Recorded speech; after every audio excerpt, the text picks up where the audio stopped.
Starts, but then later there's running and screaming.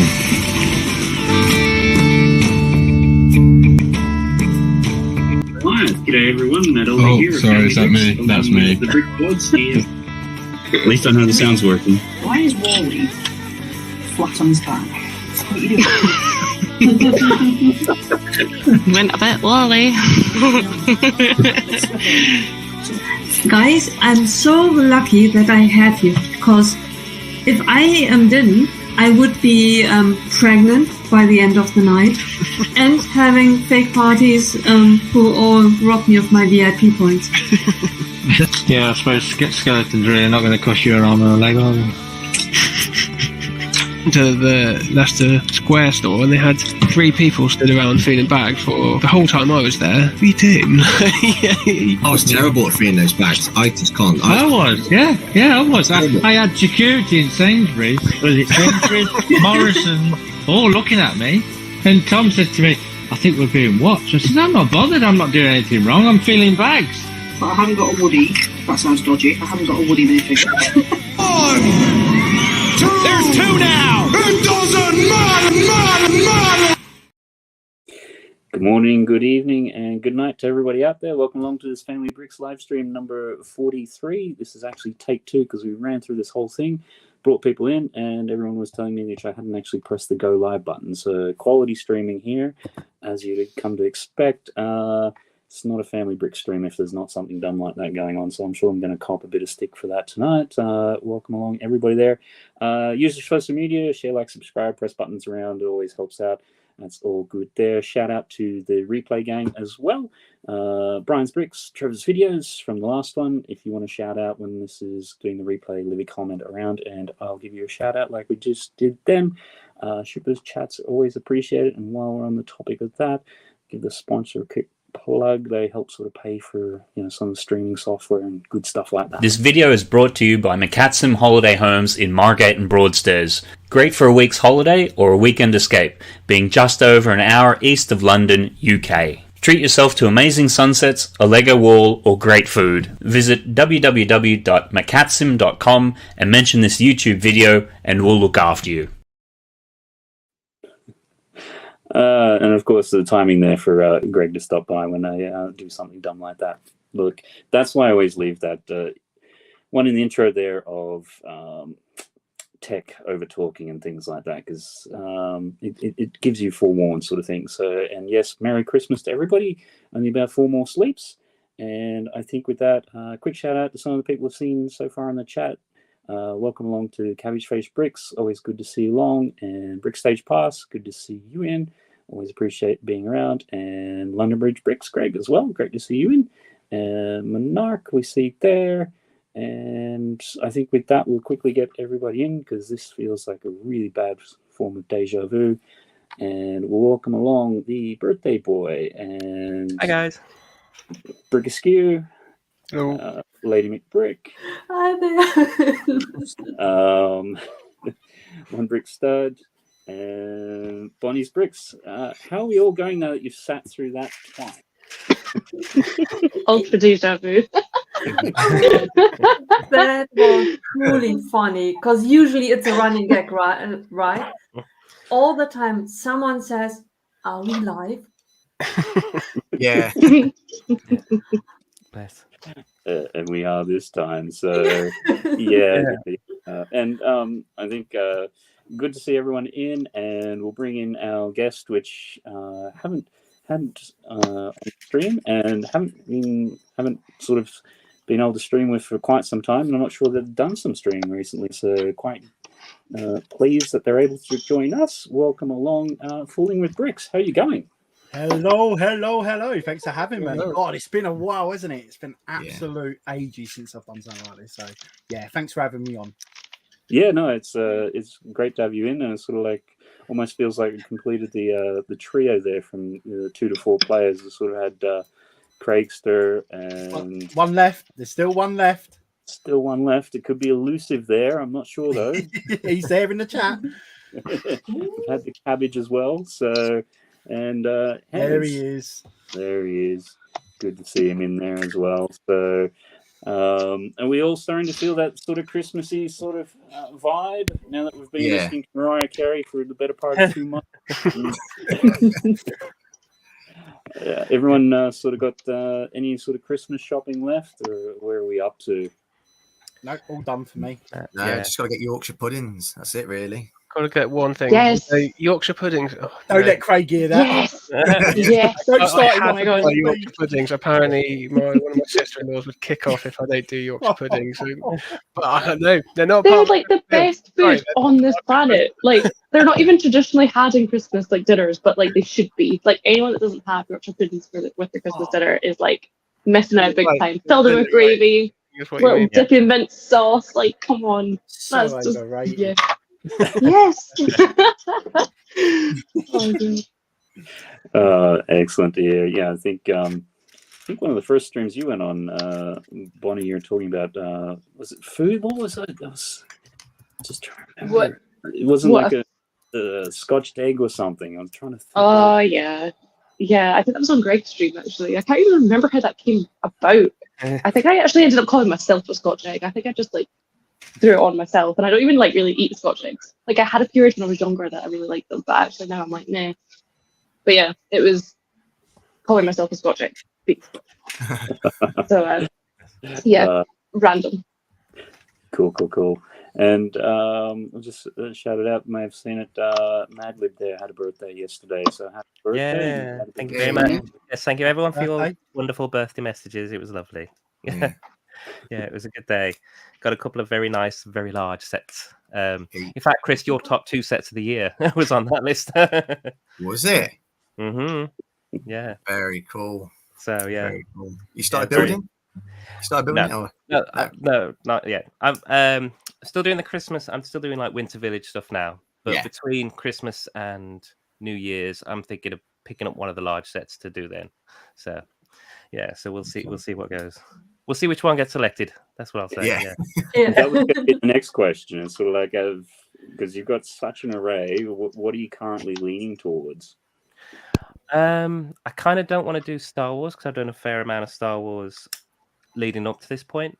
So my other options is the Avengers Tower. Everyone's doing it or has done it recently, so that's quite fresh. But Rivendell, that was an old set, so. You've got all the UCS. Not all of them. All of them. No, I got the Falcon. I wonder what you'll get when you turn 50.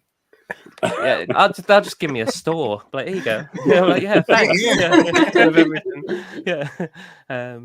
Yeah. Maybe it could well be Rivendell actually. Which yeah. Can't wait to go with that. So we'll see. But yeah. At the minute, it's Winter Village at the moment. So How are you going to display it? It's on my little coffee table in my living room at the moment. Oh, sorry, the Rivendell or the Rivendell, right? I would have to clear off a good shelf also of something. Yeah. So, yeah. But yeah. Beautiful. I'll get to that. I'll get to that issue when I get to that issue. Right. That's the right approach. First buy set, then build set, then find space for it. Exactly. Yeah.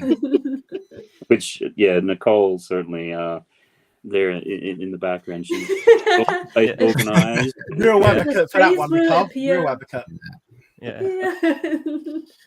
That's universal Lego rule. The space will appear when the set is built. Not before, not earlier than that. Only then when the last brick is placed. I thought you said the last brick has fallen. Like dramatic. sometimes it's right. You need to build the set first before you figure out how much space, because you don't know what space you need until you build it. Because how many times we build sets where it's bloody hell. They have the dimensions on the Lego website, so I don't know if that's just a bit of an excuse. But what happens if you got like year 2 level maths and you don't know measurements? We're doing just in can't time. use a measuring tape. This is how Europe runs. Yeah, you just You could do it Mr. Bean way, couldn't you? By doing that. Does anybody actually look at the size of a set before they Just buy do it? that again. Oh, can you see that? The Mr. Sorry. Bean way, you know, where he does that. Yeah. Oh, yeah. And he puts a pen in his mouth to mark it. That's one where is that the scene where he's drilling in that's the wall? right. Drill through the wall, into the kitchen. He puts off the king's head and then basically castrates bodybuilder, and then he just moves the wall from one side to the next. Oh yeah, that was the New Year. No, not New Year. No, that is the New Year episode, isn't it? Where he's on top of the mini on his chair. That's right. Yeah, the famous one where he blows up the paint, sticks the fireworks in the paint and blows it up. Doesn't he? Yeah. I need to watch that episode. Get some tips. DIY classic, mate. Proper classic comedy. But be the sort of thing, like, you can see the dimensions on the Lego website, but how many times do we watch a review or something like that, and, you know, set comes out, and you go and you sit in the Lego store, and it's like, that's bigger than what I thought it would be. Like, yeah. It seems to be the potential thing. A few times. Trying to think. I think the Batcave that came out was definitely a lot bigger than I was expecting. Like, opened up. I was really amazed by that one. Like, we've still never bought it yet. That's probably one in the future we'll have to get for our DC collection. But where that's going to go, like, I would love to see pictures that people have, like, when they have it, like, totally open, how they've displayed that. Because surely that is just taking up mantle, like, on its own. So gathering dust probably against the black. Yeah. Because, Nicole, where did you put yours? At one stage it was going to be on top of that shelf in the background, but... But I am displaying mine closed up, so it's not that big. Yeah, mine's closed up, and mine's because of the black. I bought a Wicked Brick display case for mine, and it sits on top of a shelving unit in the living room. Yeah. So, but then don't you feel like you were, like, enjoying doing all the interior details? I mean, we could say this about, like, modulars and things like this as well, but, like, that's a whole other discussion. But did part of you not feel like, oh, I'm enjoying all these little details that, like, I really wanted them to include? And now let's close it. But it's like, look inside. It's not as closed up as a modular building, and it has a certain charm when it is closed up. You see the depth of it and the darkness and how delicate it is.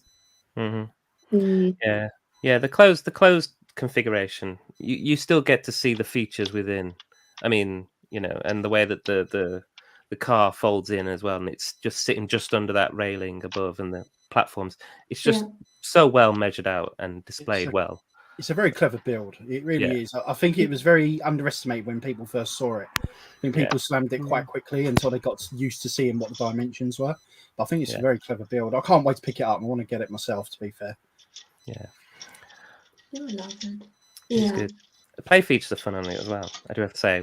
Some people, like, they get a bit bogged down by the beginning of it. There's a lot. It's all brick built, so it's a lot of brick built base and the start of the back wall. But once you get into the play feature sections and you see the little techniques that they're creating, it is a really interesting and fun build. Is there lots of, like, nostalgia to it as well? For me, like, I love the Tim Burton Batman. Batman Returns. Yeah, that's a classic. Like, I always think of Michelle Pfeiffer backflipping. And then just saying meow, and then the explosion.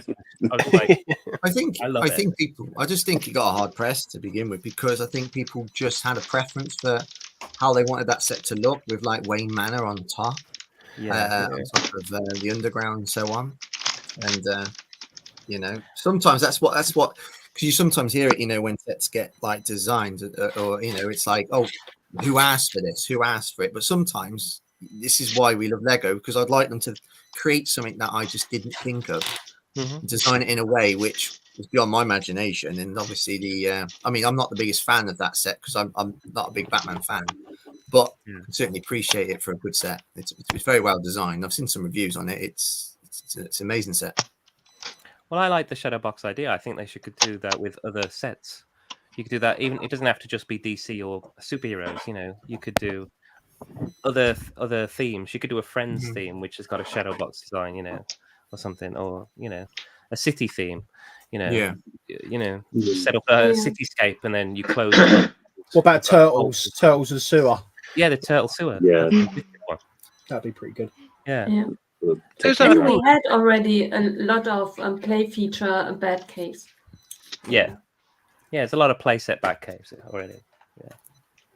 What is a shadow box then? I kind of never really thought about it. I've just heard it called for this Lego set. It's the only time I've ever heard the name, I think. Shadow box is when I think it's when you can close it up and it has a cutout in a certain shape on the front, so you can see through into what's inside the box. Okay. But it's also a term. It's like a box frame. When you use a box frame artwork, you can do shadow boxes with that. Yeah, got one here. There you go. I inadvertently did a shadow box. Address there. I plan to do a couple of them myself actually for minifigs. So I bought, being the old school person I am, I bought the yellow ones, which are quite unique. Nice. So they're pretty much what so if you were to put like a vinyl on the front of that, which would be in a certain shape on the front screen, you could then turn that into kind of like more of a shadow box, typical shadow box. Yeah. No,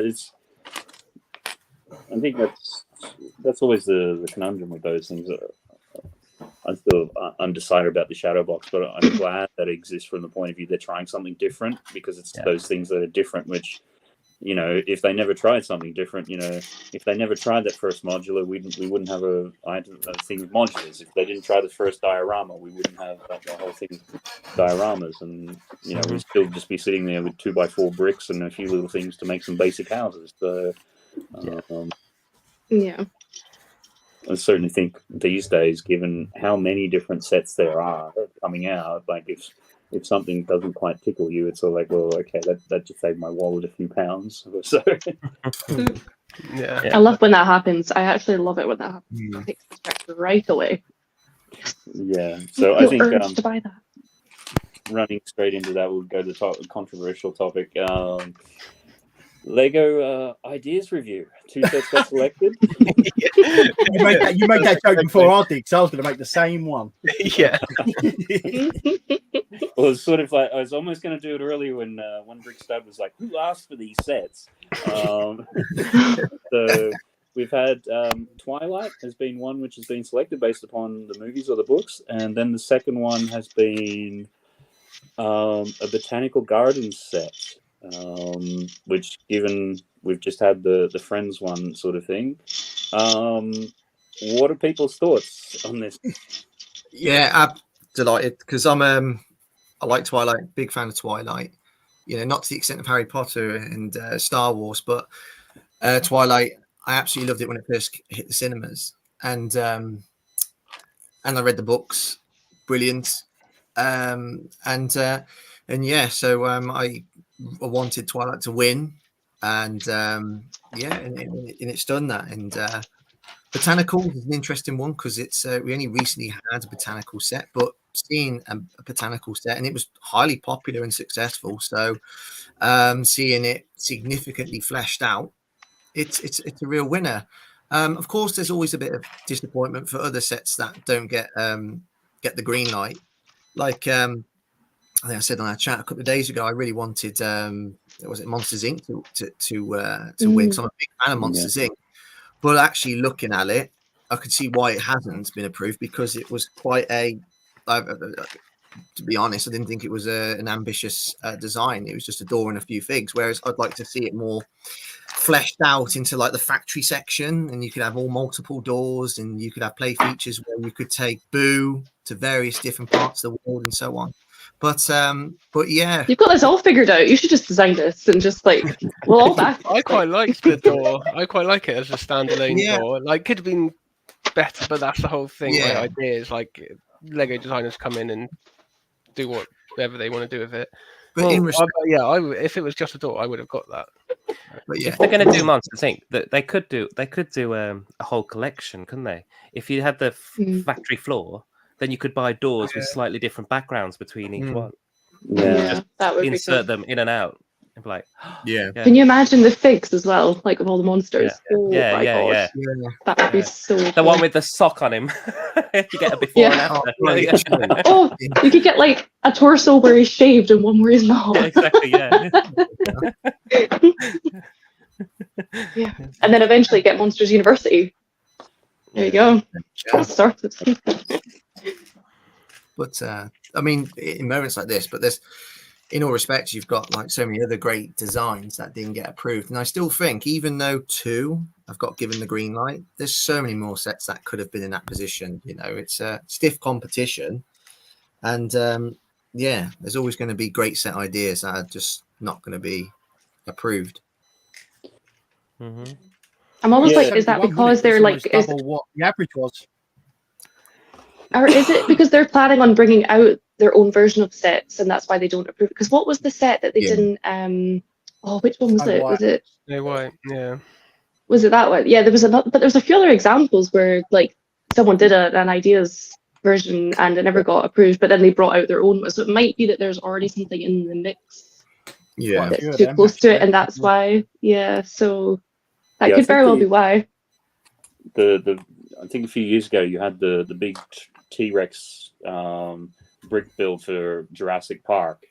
That didn't get through, and then very quickly, or not very quickly thereafter, but then something using very similar techniques and everything sort of came out. It's like, okay, well, yeah, there's been a few of those. I'm trying to think. There's another recent, there's a licensed one or something, but yeah, it's just not coming to me. I mean, the one which I was surprised that we didn't get Taylor Swift. Given Isn't that on the next one where it's got all 4 or 5? I think there's one Taylor Swift one on this, but it's the next round that had. Yeah, it'll come. Yeah, It'll come. you're right. Yeah. Yeah. So, because I just. But what if Lego already spoke with people from Taylor Swift and they indicated that they won't give permission?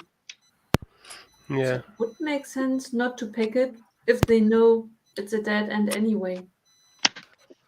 Yeah, I just can't see with, unless she's got something personal against it or whatever, like, she markets everything else. Merchandise is what goes with the concerts and everything. And, she turned the concert into one of the biggest movies of the year through the release. That made close to 200 million just basically filming her concert. So it just strikes me, given the popularity at the moment, like that. I couldn't imagine. Anyhow, well, maybe it's just too current, given that next year there will be Animal Crossing sets coming. Maybe Lego has the impression that it's too soon. We need to wait a couple of years.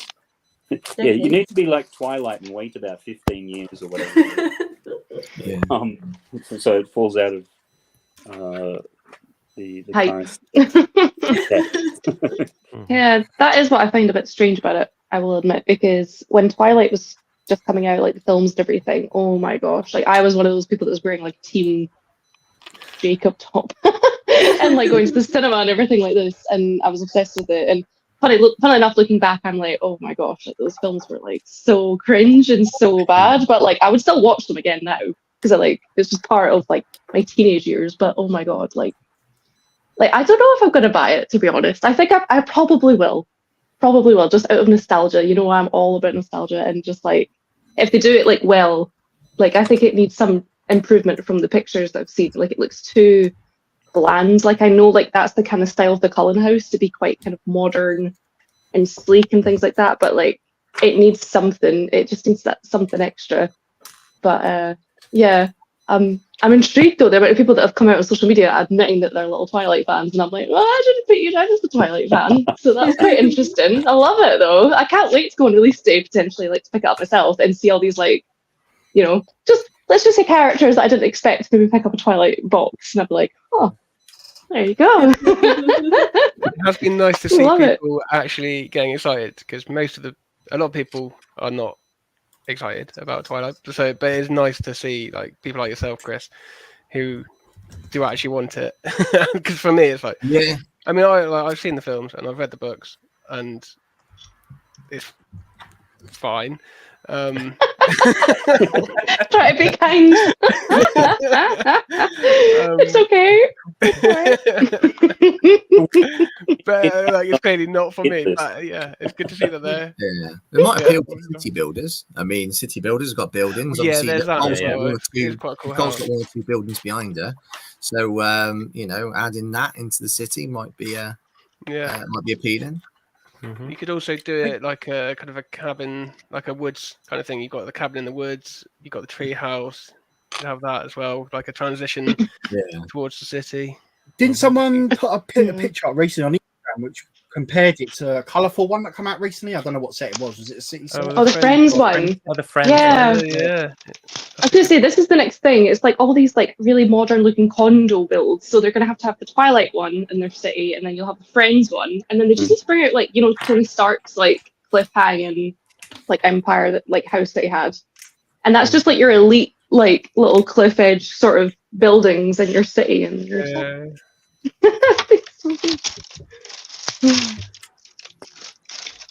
The Botanical Gardens is a really nice one. I know, obviously, there was the Friends set, but yeah, there's still.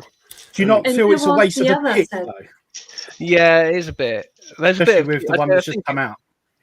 Yes and no. Like at first, I was thinking much the same, and like whenever you see a lot of these videos and posts and things, I mean, the comments are very similar in terms of a Twilight. Is it too long ago for that? And then the other one is the Friends. It was done recently, but I did see somebody say something interesting in terms of it's probably 1.5 to 2 years before it comes out, which the current one will probably retire by that point. So you're probably going to go from one to the next. Yeah, I mean, the thing is, it's sort of like it depends on how popular it is. Because if it's like 15 years ago, but then if it's too long ago, then we just look at the the Sanderson sister set. That's even older than Twilight. Yeah, and you've got Home Alone. Even though Home Alone is a different, because obviously it's hugely popular and watched to this day. But I think there's nothing wrong going back in time to create a set. I get the Hocus Pocus one doing 100 Disney years, 100 years of Disney, so I get that. Well, that might have been swayed towards being picked as well as an added thing to say, okay, this is what's happening at the moment. So we'll go with that. But I'm not saying that's a reason. I'm saying it's part of the reason. But and it was close to the 30-year anniversary as well. Film. Yeah. People can use that cottage for all sorts of things as well. Don't necessarily have to have it as the actual set, can they? Yeah. And also the second film came out not too long ago. So that's right. Yeah. Second movie. Yeah. Yeah. And then particularly when they can also do like a Halloween type theme set, because it got released. What was it, October or September? No, it got released in July. Early. Did it? Yeah. Yeah. Because I did a whole vlog about it, and I was like, I'm not building this now. It's July. I'm going to keep some self-restraint and build it in October. Trev had a few months to get ready for his stop motion, didn't he? Yeah, that's it. That's why they did it. It's for Trevor, so he could do his it would have got so much. It would have sold out if they released it later. Production, they wouldn't have been able to make enough sets, would they, for everyone? They were probably working off having the two waves, so like having loads of people buy it as soon as it came out because we're so excited, but also people that were like, "Oh, I want to buy this for Halloween!" Again in October. So they're clever like that. But the Botanical Gardens, there's a bit of Kew Gardens to it as well. Reminds me of Kew Gardens, and I imagine that's going to appeal to a lot of people. Yeah, and you don't have to go and buy 2 or 3 of the Friends sets to then make your own. Yeah, man. We do not really know what the actual building will look like. It could still end up like a fraction of the set. Imagine if it's just like the Friends set but complete.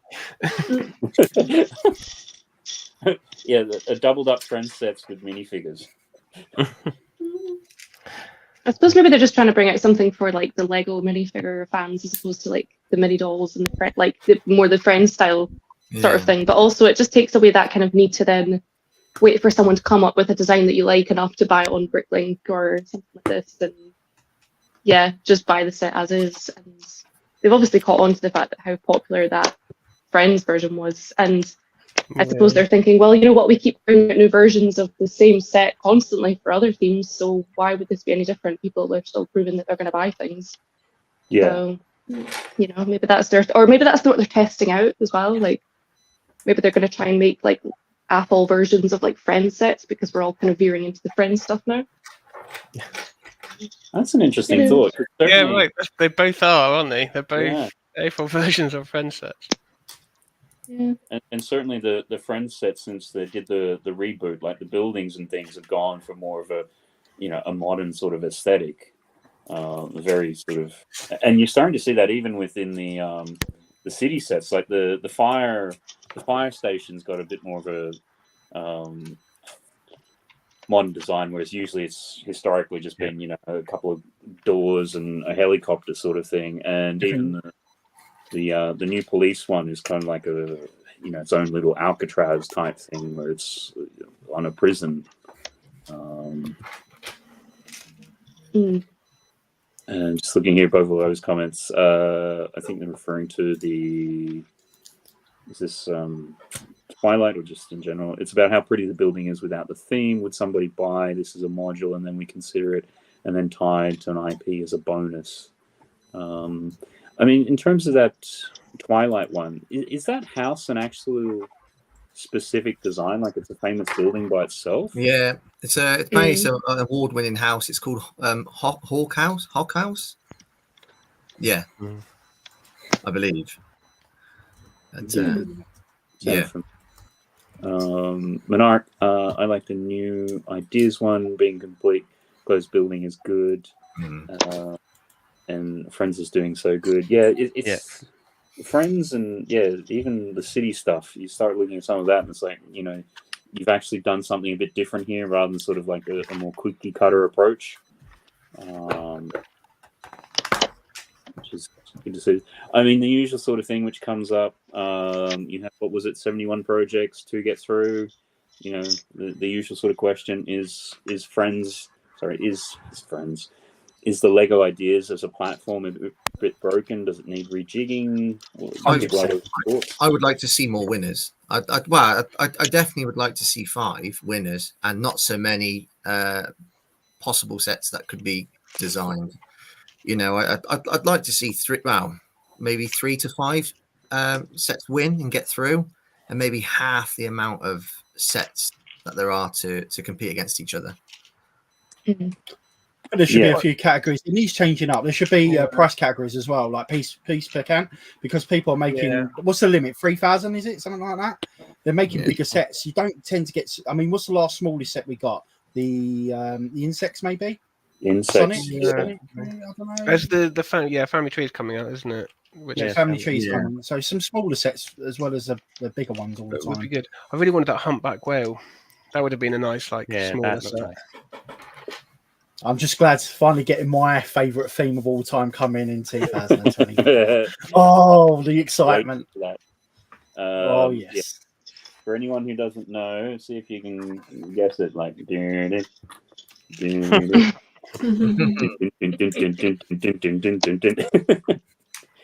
is that? Is that next year sometime?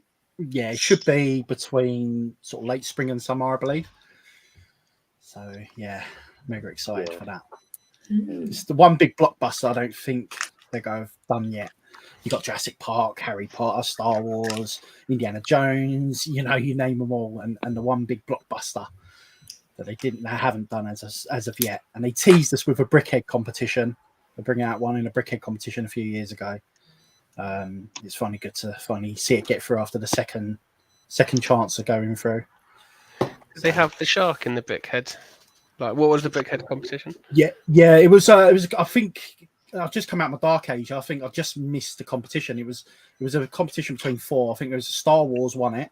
Can't remember which Star Wars. It might have been the Ahsoka possibly that won it.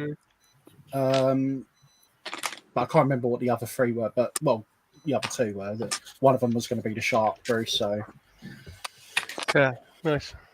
That would have been very different. Barry, have you ever watched Jaws backwards?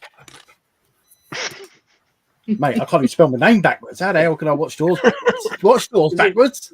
If you watch it backwards, it's about a shark that goes around giving out. Oh yeah, I've heard that. Yeah, regurgitates people and yeah. But nah, it's cool. Look, Trevor's not here. I had to at least take one for the team.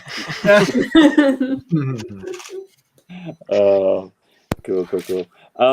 Yeah, I think categories. There's an interesting video I saw about Lego ideas in there. So they were saying, do it in categories and maybe have a category of IP and non-IP. So if you had one for each,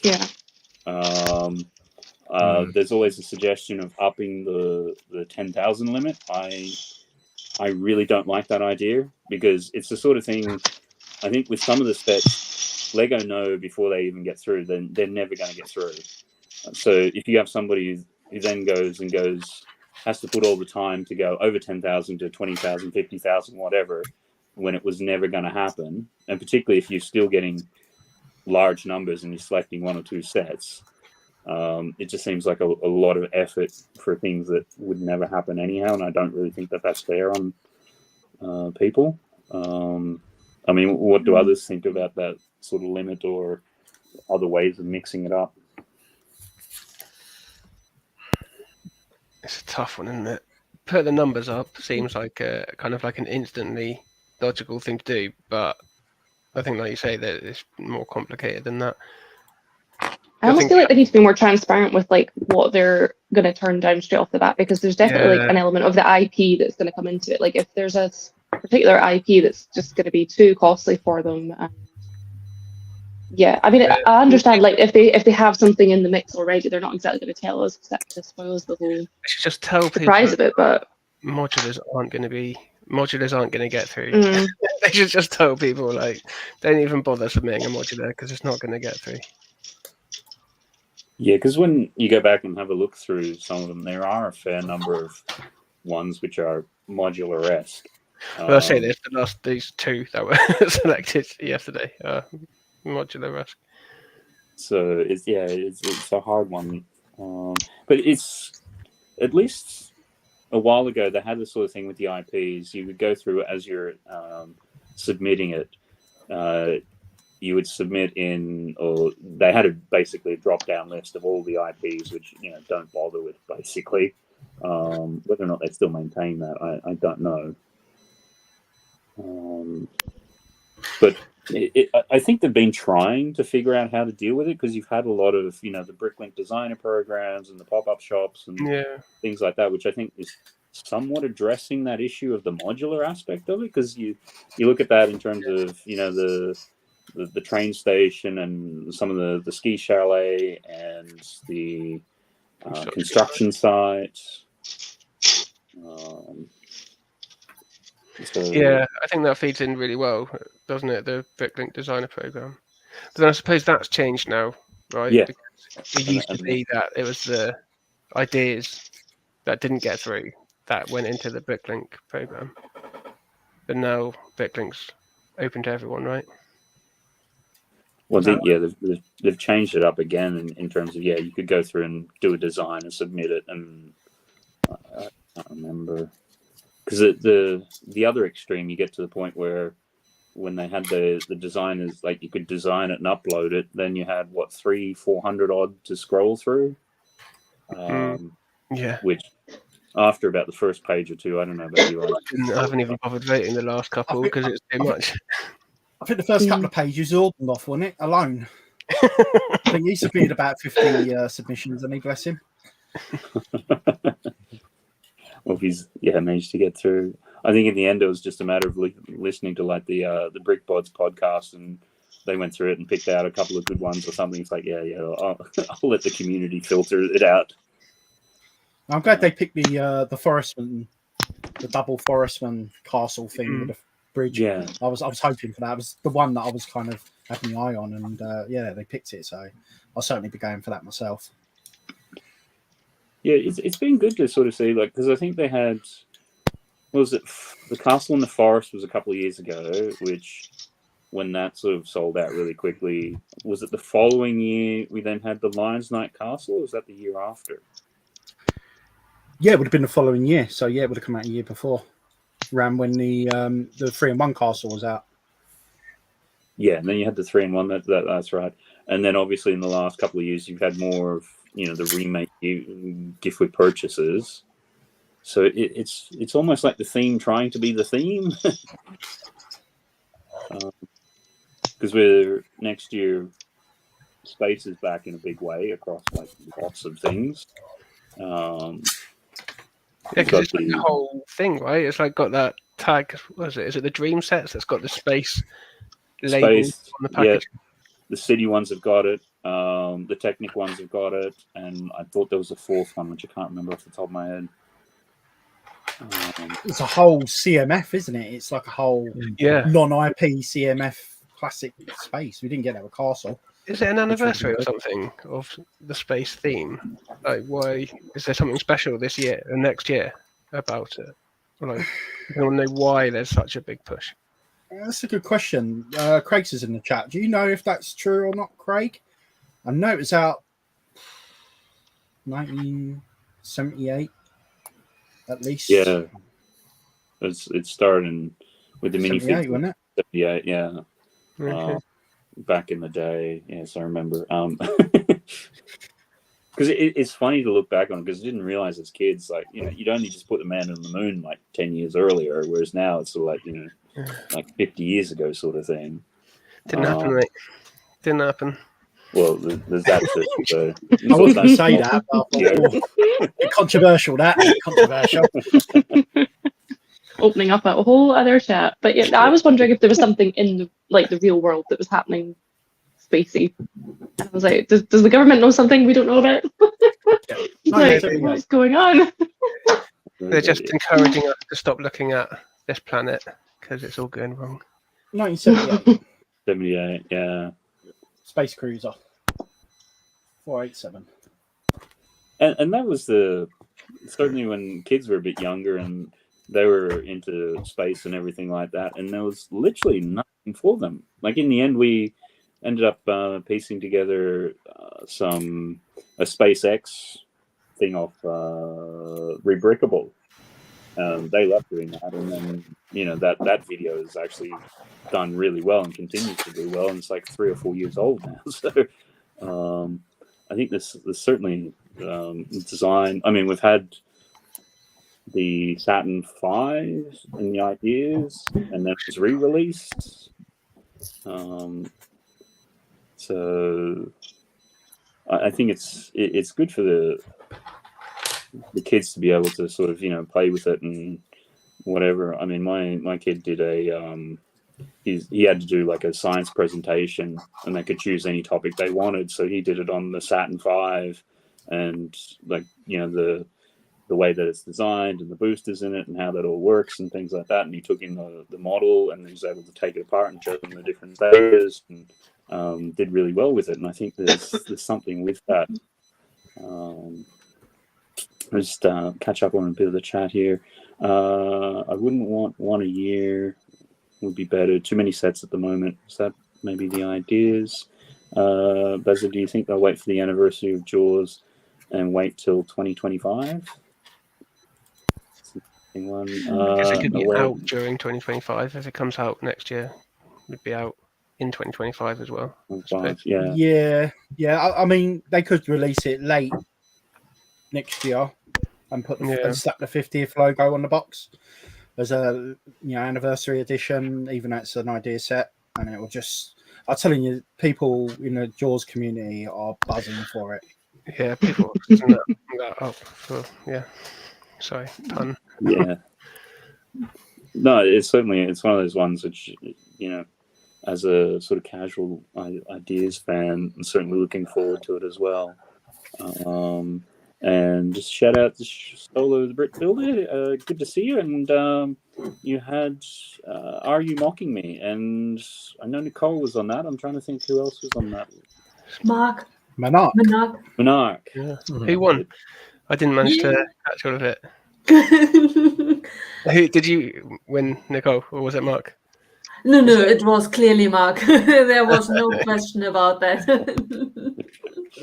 Yeah, I was meant to be on there as well. I was a bit poorly. I would have had to build one of my constructions for you. You know how you like my constructions on those shows. Yeah. Run for your money, Nicole. Yeah. I think I might be thinking back to because that's the third one I think Solo's done. I might be thinking back to the second one when you're on that doing something, Barry. So. Oh, the poor castle one, and they stitched me up. Yes, that was. They made me build a castle out of an Aston Martin. Come on. Stitch me right up. They did. Just saying hi to everyone there. Hi to that. Shout out to Benji. Hope that you are going well. You have a good Christmas and everything there. And Solo, you can still rewatch it. Yep. Be sure to check that out on the Solo Brick Builder. Is there plans for a follow-up in the new year, Solo? Because, I wanted to get onto that one. I think when you messaged me ages ago, I knew that it was going to Paris, so that didn't quite happen. And I think we spoke years ago about getting one of those Technic sets and doing a competition on an alternate build. Still keen to do that one day if you're ever up for that. I got some Technic, or given some Technic this week. My first bit of Technic. Got I don't know what it is. Let me find it. An orange car of some sort. My brother moved house. It's dirty, but that. Okay. Okay. Yeah. Don't know what it is, or if it's good or not. But yeah, I've given that and a bunch of old, what you call them, speed champions. Speed champions. Yeah, because they're doing a lot of Technic cars in that sort of scale now. It's a good sort of mid-price entry into the line. Yeah, it seems to be. Yeah. Next year there will be a garbage truck, which really looks nice. Yes. Mm-hmm. I was gifted some Technic this week. Secret Santa at work, and the workplace know I like Lego. You've only just started, haven't you? Yeah, they know I like Lego, but they know I also hate Technic as well. And but I tell you what, I've actually got something that's worse than Technic. I mean, no disrespect to those who like Technic out there, of course. What's worse than Technic? Technic that's got a tyre missing. There's actually a tyre missing from this set. I'm building this, and it's the most painful build ever. It's just. Do you know what? Wait, you're missing a wheel, and there's you're missing a tire, and it's literally it's literally like a 2-wheel build. Yeah. How do they just? Unbelievable. It's not a spare. Exactly, and I've never put on stickers, and I don't to a set, and I don't care if it's straight. You know, it's just not my thing. But that is really a fun size of Technic. I totally can't understand if you do not like to have a big one like the Land Rover, because then it really gets hideous, and if you make mistakes, it really gets frustrating. But this is a tiny size, and you can still this set that you are building is a set that afterwards you still see the functionalities, and that's what fascinates me. Seeing Technic, how to see how the gears interact with each other. That's the brilliance of Technic. Sorry, you're not saying it to me, Nicole. Sorry. Who's in the title? I don't know. I appreciate the Technic elements because obviously there's some Technic in Harry Potter, for example, and I know how important Technic pieces are. But if it's just pure Technic, my God, just kill me now. But isn't it fascinating? I'm fascinating. I'm not a car person, but to see how a car comes together, the gears, how the motor works, the mechanics. The mechanics, right? I think once you've gone through that process of like trying to, because I had that exact process of like when I first got into Lego, Aaron and I both bought each other a Technic set to try it out, and I'd been eyeing up the Land Rover, and oh my god, it was the most stressful experience of my life. I think actually giving birth to a child was easier than that bloody build. Like it was so, like I made so many mistakes, and with Technic, it's like it actually physically is painful to fix because you're really trying to pull apart these tiny parts. So Aaron had to do it because I was just getting really angry with it, and I was like, no, Lego's supposed to be de-stressing, and this is just the absolute opposite. So I really liked it when it was done, like bouncing it up and looking at the suspension and all this kind of thing. But after that, I was like, never again. Never again. Especially when it's really difficult to have it as a first set to build, because with Technic there is a certain logic to it, and a certain something that you definitely need to know is usually when you build a Lego set, you press everything good together so that everything is plain, and with Technic not so much, especially with the gears. They need to have some leeway in order to function properly. Because if you really press it hard together, not a good sign for it to actually work. Yeah, you need just that little micron of space so that it's not grinding up against it. And, but I don't want to be measuring microns when I'm trying to build. I just want to be able to go click, click, click. Like that's what I find satisfying. So it just makes you think though in Technic sets. I mean, like who thinks these designs? Who actually's got a Technic brain to create all this? How do they think? Because it's just looks all over the place. It's very much an engineering thing, right? It must be. Because Deco Bricks makes it look so easy. Go and watch him on Twitch. He makes it look so easy. Oh, Steve. Who's that? Echo Brick, Steve. Oh, Okay. Right. Check him out on Twitch, mate. He makes it look so easy. He loves the Technic. It's I've always described Technic as brutally unforgiving. Like if you make a mistake in that and you you go 3 or 4 steps past it, it's like no. Like system, if you make a mistake, it's still like okay, part of the wall, okay, just brick that out, stick the brick in, and pop it down. But no, usually because the way that Technic comes back and interlocks on itself, it's you are taking it apart, right? And it's like it's like it's physically painful on your fingers. Because I love my Technic. I don't love the powered ups or the motor system they have at the moment. Put that aside.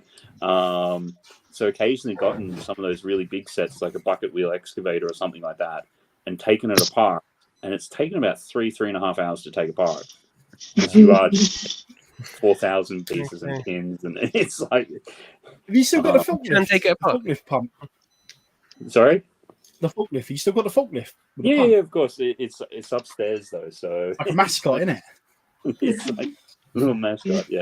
But that's like the old school when it was sort of more still brick based, whereas in the early 2000s they switched it over to its current incarnation, very beam and pin based, and so I always feel a bit lucky having seen the previous system because you understand the mechanics of how you're trying to get wheels to turn and then they've just gone and amplified it, made it really complicated, which it's a difficult way to get into it, but if you do understand it, it can allow for like you to do really complex things.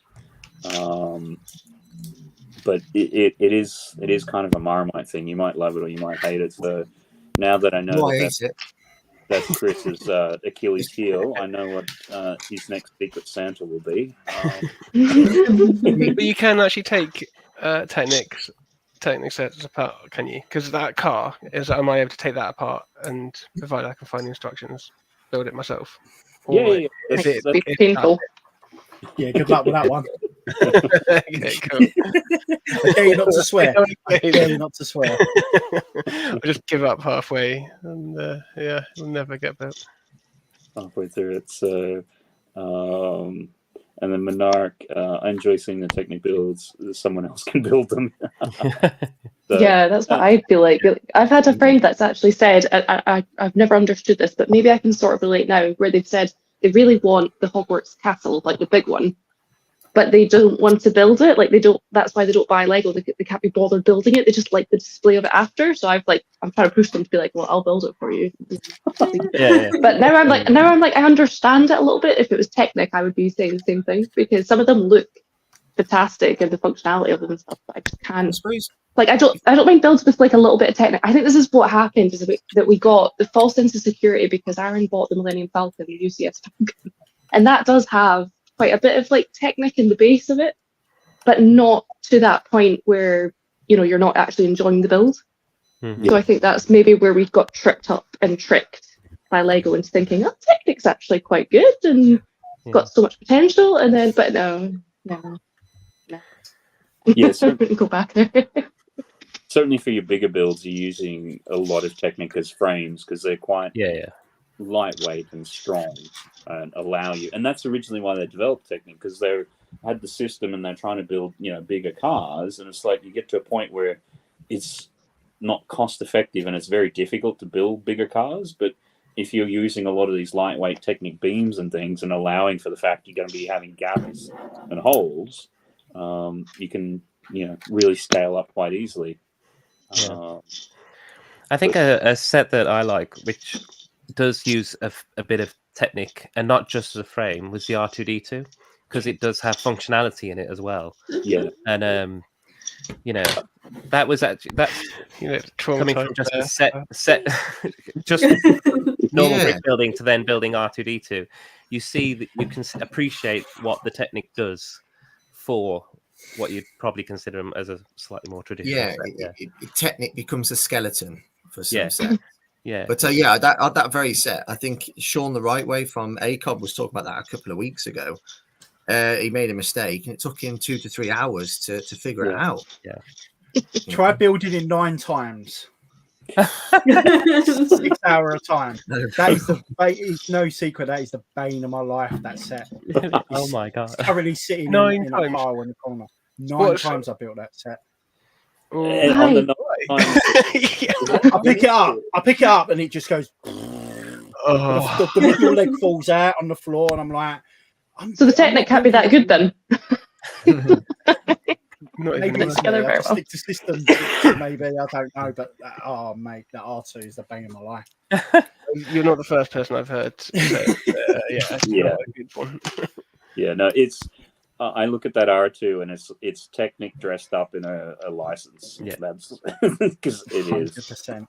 Yeah. And that's why you can understand why a lot of people have like really, struggled with it and have, like what you say, you have multiple goes at it, or there's an issue with it because you look at it and you go, oh, this is system, and then you build half of it and it's like, well, yeah, but the core and the functionality is all Technic. Yeah. There's another one coming out next year. Is that right? There's another R2D2. There's a new R2. Yeah, slightly smaller, I think it is. The one with that's gonna supposedly, the exclusive minifigs. Darth Malik. Oh yeah. Is that going to be Technic in it? Because maybe they're taking on board everyone's feedback, saying we don't like this. Do it differently. I'm surprised that Gringotts didn't have. It didn't have much Technic at all. It's just pure clutch power. The volts. I thought it was going to have more pure magic. Yeah, pure magic. Then it's like the tree house doesn't have much Technic, does it? I think that's mostly system. Not toys. What, the ideas one, or yeah, I think there might be a bit of Technic right in the core of it, but I think most of it's just not bricks. Yeah, I've got to build that one yet. So. Just to warn you. I didn't enjoy that one. Yeah, I remember you saying something about you were. I think I'm in the minority on that. Everyone loves it. Yeah. Craig, Brickstakes Cars, one of the best builds was a bucket wheel excavator, cracking fun. Yeah, just built that again recently, and it's a great parts pack. I mean, for if you're doing anything technically, and at the time it was phenomenal value. Does it compare to Connects? Do you remember Connects from years ago? This must be 25 years ago. Probably Dark Age. Yeah, kind of remember Meccano, but yeah, it was kind of like a cross between Meccano and Lego, maybe. Yeah. Was it like the Hasbro brand of building, or is it one of those? I feel like I've heard about it, but I can't place it. It's like really technical stuff. Like it was for like merry-go-round carousels and roller coasters and things like that. But I never quite got into it. Yeah, it was like KNEX or something like that. Yeah, as you're saying more about it, it's starting to ring some bells. But yeah, there was a large Ferris wheel, wasn't there? Yeah, I think that's the one I've got in my head. Yeah. I remember they used to use like pulley systems and stuff as well, which is like a roller coaster and things. Yeah, I think I did get some, and I remember getting annoyed at it. So maybe it for me. Yeah. You're remembering it for all the wrong reasons. I seem to remember something about Connects with it being like some kind of like 6-sided star shape thing, and then poles. Yeah, it's poles. I remember there being poles and. Oh yeah, like straws. Yeah, yeah, I know the ones. Yeah, I remember them at school. Yeah, I remember it now. Yeah. I think there was like they were using science stuff. Like every now and then. Yeah, I remember that now. I think a roller coaster. There was a roller coaster or something. Yeah.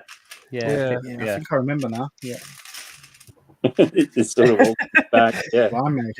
Comes flooding. In there. So, and yeah, just while I was a bit earlier, I finally got around to putting a poll up. The question is, are you looking forward to Lego under the Christmas tree? And so far, we've got 67% saying yes and 33% saying no. Really? No? Yeah, I was just looking at that. So, like, really? are you wrong stream? Like, they're not getting any, or they are getting some, but they're just not looking forward to it. And then they know it's Technic. Yeah. Do they know their family doesn't know them well enough to buy the right thing? Or they're there with their partner. It's like, yeah, no, I'm not getting any. I can imagine it's going to be a lot of trains under the tree this year. Mm-hmm. Yeah. Yeah. I saw something during the week, Rebrickable. Somebody's come up and done like some really nice engines for that Orient Express. And it's like, oh, that's kind of become tempting now. Really don't need that. I'm definitely going to get it. It looks so nice. I went to the Lego shop last weekend, and it's huge as well. It looks really nice, but it is massive. I don't know where I would put it. I know I'm probably going to get it, even if it just goes to the backlog. Only when you look at it, do you still have the picture of the original design in mind, or do you just look at the train and see it for what it is? The second one. I just look at it and see it for what it is.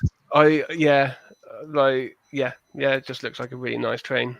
Like I imagine for like the actual train fans, they probably would prefer the original one.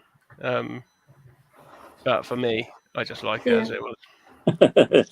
Barry's certainly not happy about that. No. I'm as you. I don't know if you guys know, but some of you guys do. I'm a Hornby train person. I love model trains. So it was either, go the train route with buying train sets from Lego, or going the Hornby route and reigniting that passion from being a child. So I went down that route instead, and I was like, "Yep, I'm staying away from all trains Lego. And as soon as I saw it, I went, "I've got to have it. I've got to have it. I'm not gonna run it. I'm not gonna run it and grab it as a display piece, but I've got to have it. It's so beautiful. So beautiful. Yeah. No, I think getting back to Nicole's question, I'm in the first category. It's like the original submission, the engine is stuck in my head, and that's why as soon as I saw that on Rebrickable, it's like, oh, they got a green version and a blue version. It's like, it's all about the coaches, though, isn't it? It's all about the coaches. Yeah. That's what Orient Express is. Yep. Well, it's basically a matter of getting one set, and then they take obviously the pieces for the engine. You add another 500-600 pieces in, and they do it as more the engine as per the submission, and it does allegedly run like on the tracks properly as well. So I don't think it's the last we're going to see of steam trains. I reckon there will be more eventually, because they can see how much people want them. So why not do them? Yeah, they're still a popular thing, right? Just in general, like steam trains are a fascination, of like everyone. Like you don't have to be intertrained to find stuff. There's something special about them. City people want them. People that build these big, massive countrysides, or cities and stuff. They want them. Yeah, and they're symbolic, just in general, right? Yeah. It's like symbolic of an age in Britain. Yeah. Right. There was like an event right around the corner from me, and I live in like this town that's just so decrepit, and like no one ever comes here. It's just like it's just one of those places. And there's like this place around the corner that actually is a venue. And there was one day we were driving by, and oh my god, we had never seen so many cars in the area. Like we thought, is Taylor Swift here? Like what is going on? But it turns out it was like a steam train like event thing Is it at this Wally? venue. Is it Wally by any chance? Do you live near no Wally? idea. Okay. Yeah, it's a Wally steam train event up in Scotland this time of the year. It's massive. Might be that one. No, it was a little while ago now. It's past now, but I was like looking all over like social media trying to work out, because we were trying to find out what was going on, because we were like, oh, maybe it's something that would be interesting. And yeah, it blew our minds. We were like, really? Okay, fair enough. Yeah. But yeah, like honestly, like there was no space for parking for streets and streets and streets and streets. Yeah. So yeah, there you go. Definitely. Well, I know over at Bridge North they do every Christmas they do the Santa train. It's on the Severn Valley Railway. They do Severn Valley. Yeah. Yeah, they do the Santa train. You can take your kids. You get on the train. It goes through a few stops, and Santa comes through the carriages, gives each kid a present. That sounds cool. Is that the one that's like hundreds of pounds to go on? Yeah, it ain't cheap. No. Yeah. yeah, I've heard about this a few times in the last week. Yeah, I fished the River Severn just outside and seen the trains going past. It looks fantastic. Oh, that must be awesome. Yeah, cold though. Oh, and actually in Edinburgh they've actually done like, I feel like it's the first year of it, because I hadn't heard of it before, and I definitely we've not booked to do it this year either because it was too expensive. But maybe when Nova's older. But they're doing like a Polar Express experience in Edinburgh, and it looks friggin' amazing. Like it's so cool, and they literally I've seen people videoing on TikTok and stuff. And they actually have guys like a guy dressed up like Tom Hanks' character and all this kind of thing, and people just running down the aisles and singing about hot chocolate and dishing hot chocolate to you, and they encourage you to wear your jammies to go to it. It just looks so much fun. I was like, that would probably scare Nova though. She's going through this phase of being scared of everything. So that's not a good idea. But it looked so good. I just wanted to go myself, to be honest. This looks so good. So yeah, there's another train thing. Yeah, they're huge, aren't they? And they just look amazing, right? Steam trains. I remember one just stopping in Bournemouth Station. I think it's once a year. There's a steam train gets brought out of retirement or something and does a journey and slows down all the trains because it's too many carriages for it to pull or something. But yeah, it stopped in Bournemouth Station one time. It was just amazing to see it up close, a working steam train. Just yeah. Are they not stopping you used to be able to go on the Hogwarts Express up at Glenfinnan, but I think they're stopping it now. There's potential health and safety risk with it. Yeah, so they're stopping that now. I was like, oh my god. They run a lot of steam trains on heritage lines, which is separate from the main lines. Right. So sometimes they'll run them off main lines, but a majority of steam trains that have been sort of done up and sort of go on these smaller tracks, which are heritage lines.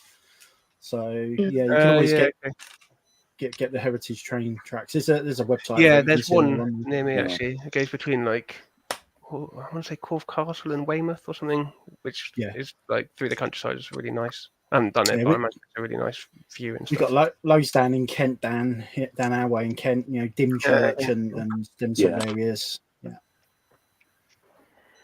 Yeah, and those, very correct me if I'm wrong, a lot of those sort of heritage ones largely are sort of run and sort of by volunteers and things. Correct. Yeah, it is. Yeah, a lot of people who are ex-employees on British Rail and places like that. Yeah, who are good engineers and stuff. That a lot of them are volunteers. Yeah. Yeah, and that's sort of and a lot of those trains are sort of maintained by sort of fundraising and those sorts of activities as such. What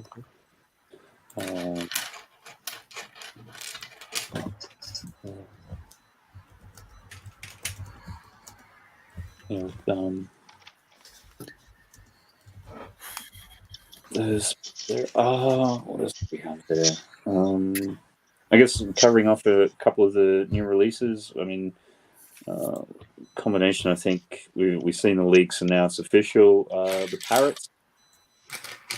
No.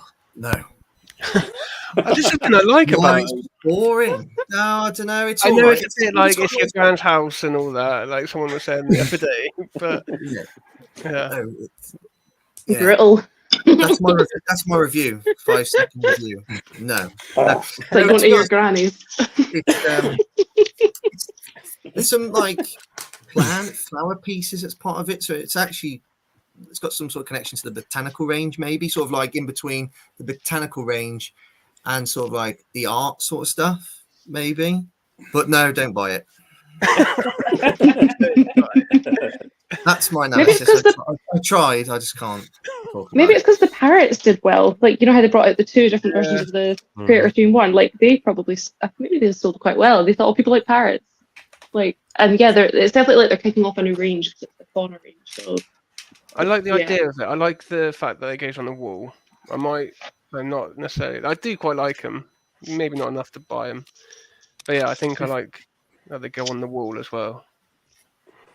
Yeah. If they make my kingfisher like that, I'll be so fuming. If they make my kingfisher like that, I won't be able to. Yeah. Yeah, I think the most excitement I've heard from somebody is like, "Oh, there's great recolors of pieces for mocking." Yeah. So, it sounds like there's going to be too many people buying that one, and I think the next one we've sort of finally got official sort of ones of is the Polaroid camera. Oh, no. Do you know if it's if these the pieces that were added to it, will there be prints or stickers? What, those cards? Prints. They're prints. Photos. I'd imagine, they're prints. They're like a new material, are they? Or similar to something? They're not like a brick. What are they like? There's another set, like the is it the Lunar New Year set with the ice rink? There's a like a tiger thing, you know, like in theme park. The ones from 2 years ago. Yeah. Yeah, it's like that. Ah, okay. Yeah. I'm intrigued by both of the cameras, the Polaroid and the one, the 3-in-1. Oh Yeah.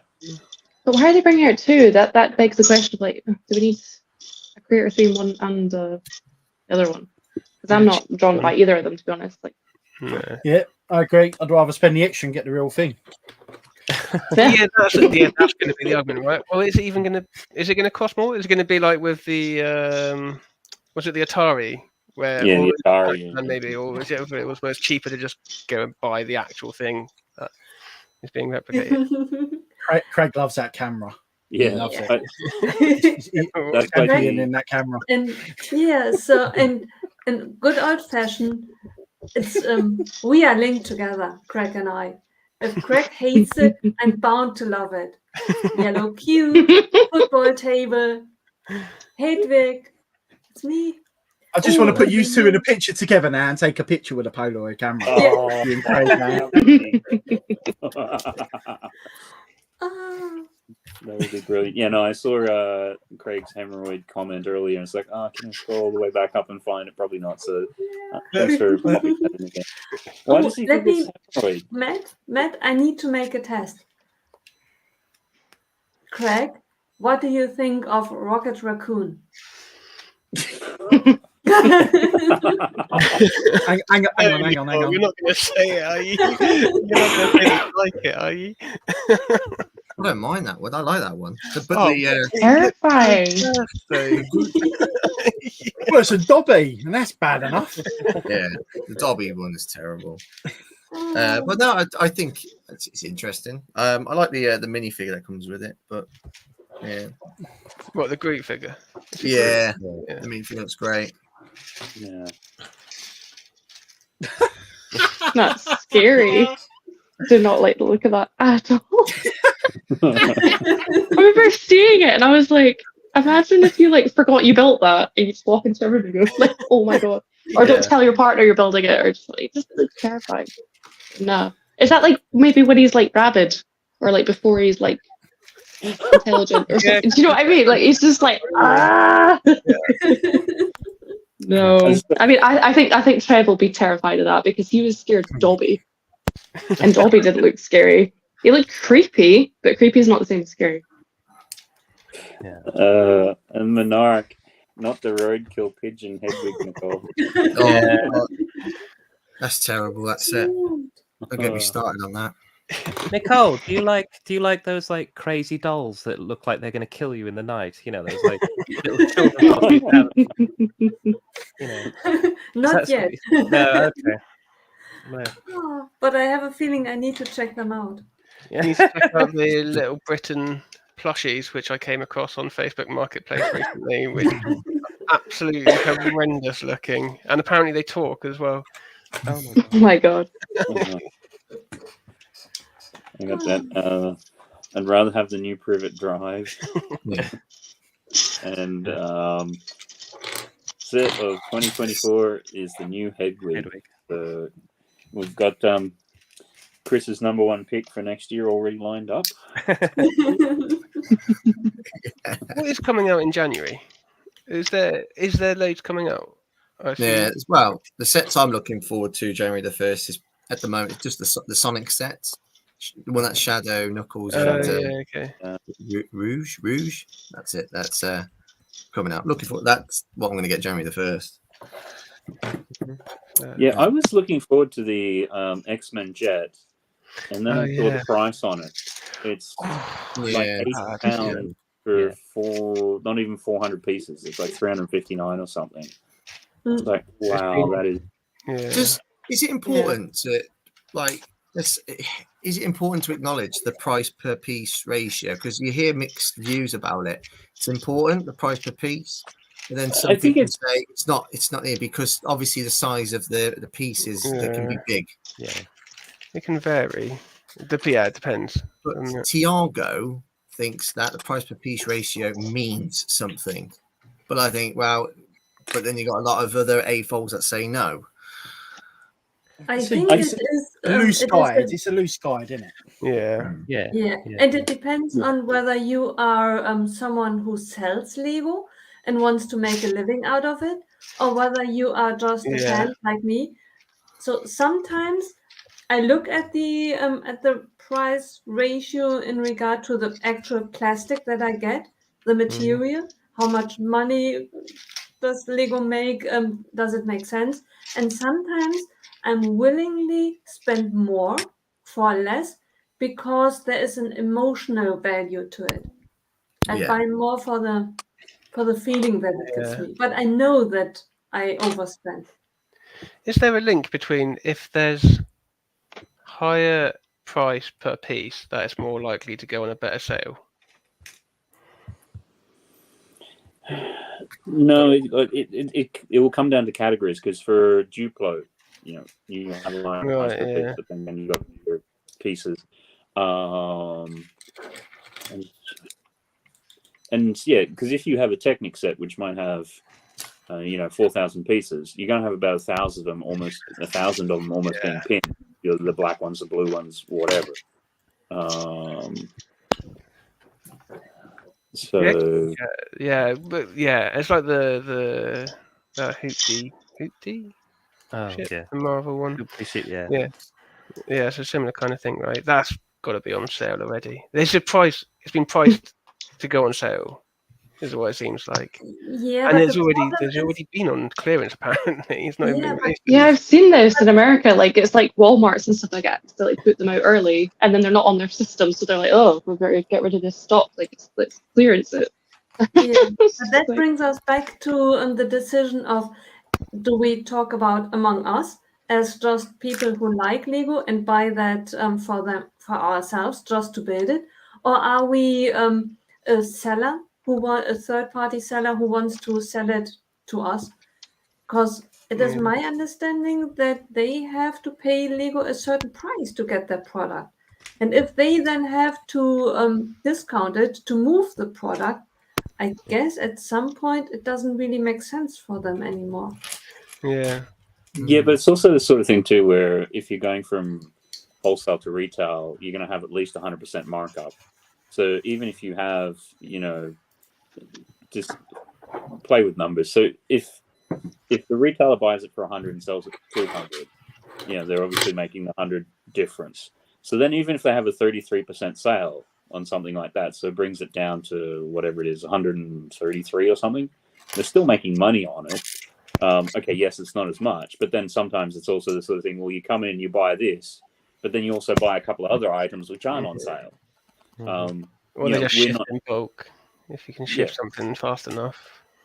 Yeah. And we're not necessarily the people, we sort of look at it, well, at least I do, buying it on sale. Like, I target to try to get things about a third off or better.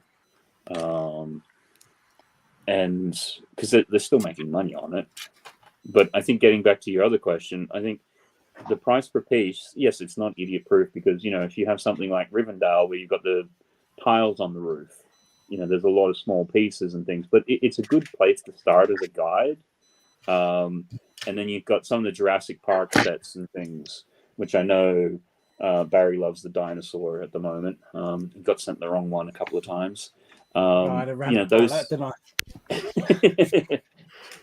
Those sets, generally, if you've got a molded dinosaur, they're only 3 or 4 pieces, but they're obviously going to boost the price of the setup. So you kind of there's things to allow for, but so sometimes you can look at, like, say the X-Men jet, which is coming out. Okay, you've got 4 minifigs. 2 are kind of exclusive. The other 2 we've seen before.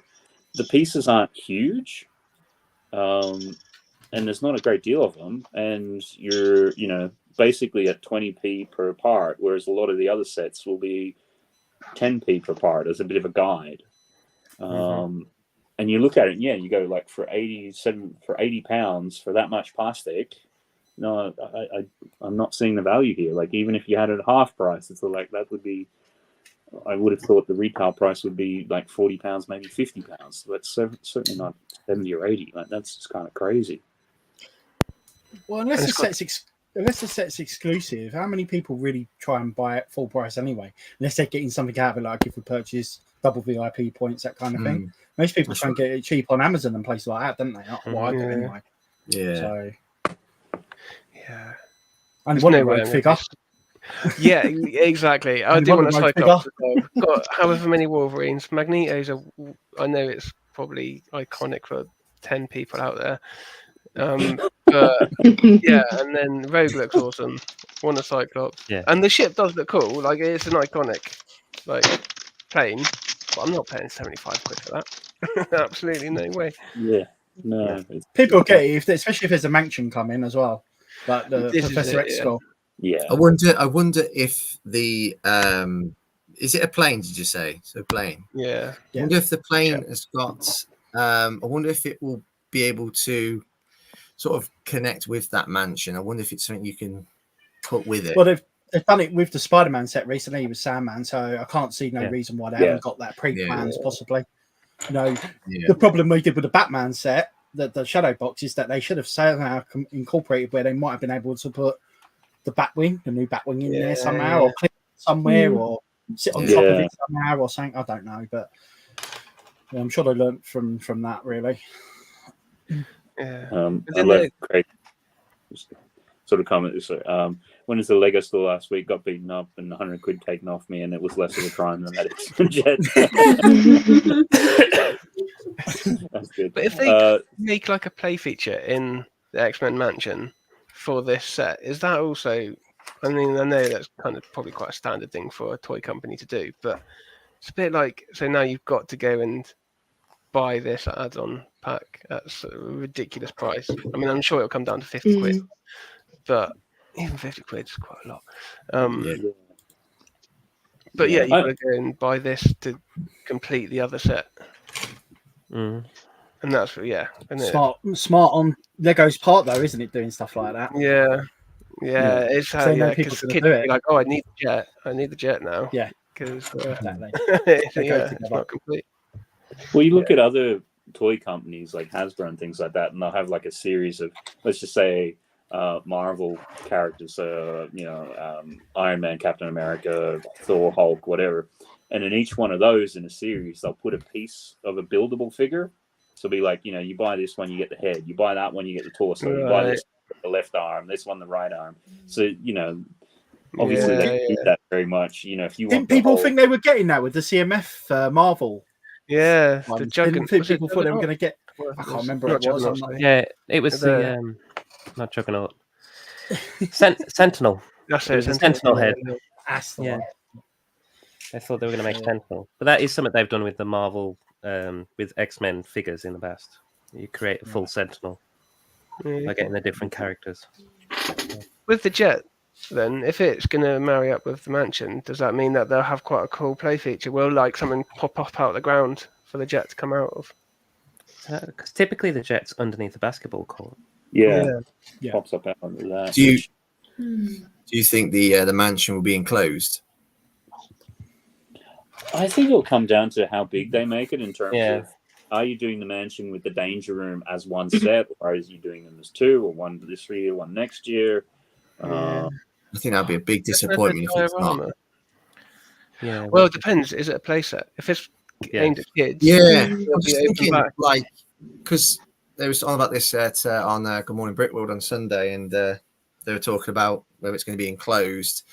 And if you look at like the previous set, Sanctum, Bugle, and the Tower, they're all enclosed. I wonder, if it's not. So if it's a mansion that's just literally been sliced straight down the middle, do you reckon that'd be a bit of a kick in the teeth? Thing is, this is coming out with the new cartoon show, right? Yeah, X-Men so 97. Very much like aimed at kids, not just a throwback for adults. So I wouldn't be surprised if it comes open back and then people will have to buy a second one to complete it. Was there any suggestion? That's what I'm thinking they're going to do. Was there any suggestion it would be part of the modular series of like the Marvel modulars? Is anyone? I've only heard the rumor that there's just going to be one in general. Yeah, that's all I've heard. Yeah, that's all I've heard as well. Yeah. So I know that it was an idea set like quite a few years back, and I saw the rendered image of the idea set, and that was open back, I think, and had the main mansion, and then you had the subfloor, which had all the danger room and everything in it, and Beast Slab and the X-Jet hangar and stuff. But yeah, I can't see them going back to that, to be honest. No, okay. If we can just hold that thought there for a sec. I've got somebody who I'm not sure we've seen on for a while, and always great to have on, and has recently done a brilliant stop motion. Yay! There he is! There he is! Hey, Buzzer! Hello, mate. How you doing? Finally got to be on the stream with you. Everybody. Merry Christmas, mate. Merry Christmas. Merry Christmas, yes. Brilliant to see you in. So, how have you been? Busy. busy between work, creating that Christmas special. That took up a lot of spare time. Looking after the kids. Just busy time of year, to be fair, and busy in healthcare as well. So, yeah, been grabbing all the extra hours I can, if I'm fair with you, So, yeah, busy. How is everybody? How is everybody keeping? All right. Yeah. Sorry. Good. Yeah. Yeah, good. Good, mate. Yeah. It's good to see you. Yeah. Can I do this? And happy belated birthday, Trevor. We haven't seen Thank each you. other since then. Yeah. Thank you. I built the small set that Tom bought me when I went to see Madlib Yeah. at the Birmingham store. Yeah. Good little set there. Ooh. Oh. Good set. Yeah. Oh, the flick of it. Yeah. Has it got like You're a doing well. You tell I ain't been on. Yeah. Good set that with a candle. Fantastic. That's nice. It's a bit hard on the icing. Yeah, we had to do a joke in your honor a bit earlier, so Apologies. Yeah, look, come on, the advent calendar. I mean, for crying out loud, I'm just willing for Christmas Day to come along now. I've had enough. Yeah. Your joke. What was It's the bad date? enough. It's Yeah, bad enough that, like the Microsoft blooming advent calendar. How many windows do you want to open on that? Your advent calendar will blooming crash, wouldn't it? Oh. I haven't bothered opening mine because I just follow yours. I'll open mine next year. I almost bought the Harry Potter one for 15 quid earlier. Oh, well, why didn't you? Had it. Oh, did you not get it? No, I didn't. I couldn't justify it. But Not just Chris, yet. Just yet.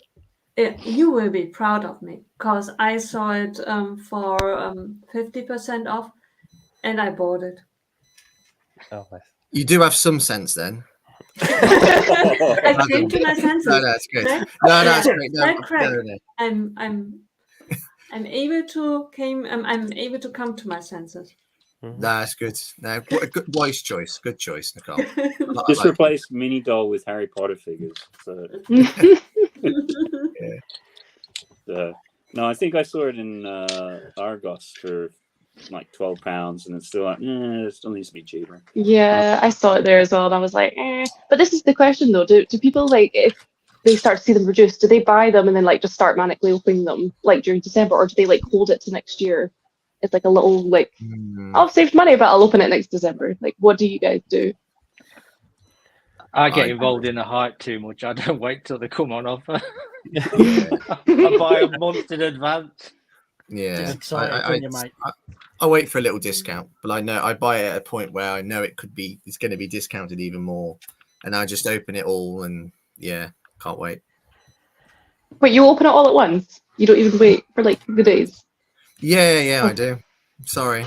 No, God, no. Last year I couldn't wait. I bought it on day one and opened it and built it on day one. What's the point? What? That's not the point of an advent calendar. Oh my God. Have you never opened a whole advent calendar in one go? No. Of course, no. What? Chocolate one, yeah. Yeah. Like I've done in the past as a kid. Yeah, me and my brothers. No. Yeah, I got given an advent calendar. Well, my parents had some people over for dinner, and by the end of the night, yeah, we'd had them. That's so sad. No, because I would like look forward to like my little tiny chocolate coming in, and I put it in my porridge, like stir it into my porridge. So I had a bit of chocolate in my porridge every morning. But do you remember when you used to get advent calendars that counted down to New Year? I remember those. They did exist at one point, and now we're lucky if we get Christmas Day. Yeah. It's like, yeah, I remember that. Christmas Day is enough of a treat in itself, is it? Is that the thinking?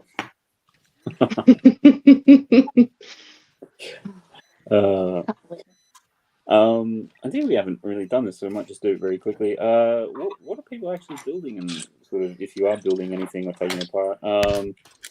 Let's start off with Barry. What Foolin bricks? What are you sort of? At the moment, I'm not building sort of too much. I mean, I built this. I rubbished it big time. I really did rubbish it the other day. I just wanted it to build because it's going in the parts collection. And I actually quite enjoyed it. It's not as good as other Christmas sets, but it's actually not that bad. But I did rubbish it off big time to everybody. I was going, oh, this is the worst Christmas set that they come out with. But actually, it's not too bad. But yeah, I'm not really building too much at the moment with everything that's going on. Once the room's sorted, I'll be building to my heart's content. You sounded disgruntled that you enjoyed that. You were like, "Oh, I didn't like it, but I actually did." Like, are you still going to part it? Like, are you still going to part it out? Or are you actually going to keep it? Yeah, I just don't like how it tricked me. It sucked me in somehow. I was like, just disdain for it now. I've just got disdain and nothing else. I remember one time, it was years ago, on a stream, and I think we were doing a review for something or looking at it, and at the start of it, hate it, and then about 5 minutes later, you're buying it day one. Like, who, me? Yeah, you. I know a certain American that does that, but me, I don't remember that. What's that? Oh, God. Hate it. Yeah, I'm buying it day one. I can't remember. Craig stuff. Did I do that? Is there anyone out there who knows me? I'm trying to think what that might have been. It's going to bug me now. Going back a few years, but I probably did. Yeah, if it's bugging you, I go out and buy that insect set. Yeah. Oh, very God. good. Oh, here he is. That's what we needed. That's what we needed. Back with fine form. Don't worry. Later on, I'll tell you my Jaws joke. You got a Jaws joke? Oh, yeah. You're all groaned at it, so it can't be. You've already. You would say that. Be careful, Baz. It's got a bit of a bite to it. Oh my god. Okay, I was going to go to Trevor next to see what he's building, but I think we'll just go to Nicole instead.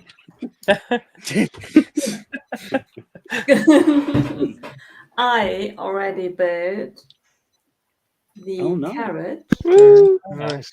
Nice. It's really, really nice. Those wheels said you built a carrot then. Yeah, and now for everyone who has a lot of dad jokes still going, now is your time. I'm building. Oh, what, just the one? No. There are more to come. I will have balls in a minute or two. Spare with it.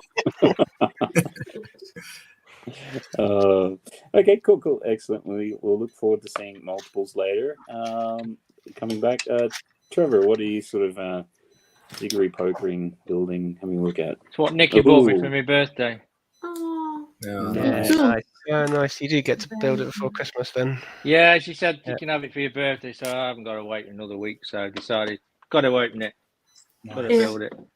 Cool. Oh, brilliant, excellent. Very cool. And Chris, have you been sort of building anything there or working on something? Yeah, just been building this crap set here, which is this. It's just like this Technic set that I'm for Secret Santa. With the one bill. And basically, a few of my colleagues know that I love Lego, and one in particular knows I hate Technic. So that's a bit advanced, that is. Yeah, he swapped with Secret Santa, so he had me and got me this. And at least got you Ducati. Oh, I know, it's just painful. But what's worse is the set was missing a wheel. So look, it's just got two front teeth there. I was going to say, I thought you hadn't finished it. I know. You look at it, you think it's unfinished, but it's just got one more wheel to go there. But it's just, It's got more than just a wheel, though, right? Is there actually another bag missing? Did your mate just take a bag out to troll you? Can you imagine? I think somebody's having a laugh there. They've actually taken the wheel out. But yeah, no, it's all right. But Technic's just not for me, unless you could pretend it's just a stunt set and just do wheelies all the way around. Yeah. I'm thinking about doing a stunt where it's thrown out of a window. You know, and, I take it you're not a fan of Technic, are you? No, unless it's part of a Hogwarts Express or then it's okay. No, sorry I had to show you that. It's poor. It's a dire set. So yeah, we've got Chris's worst set of the year lined up for next week already. So yeah, that's very good.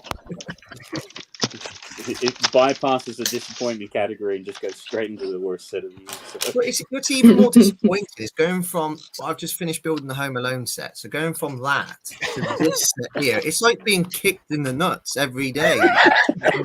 No, it's not that bad. You cannot compare a €10 set to something.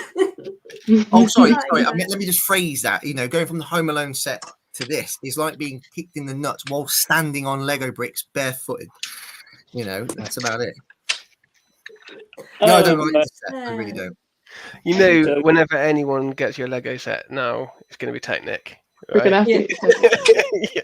You set yourself up so badly for this. Next person. Already then? I've got some great clips to get out of that one. Moving on to Bonnie, or what have we been sort of working on?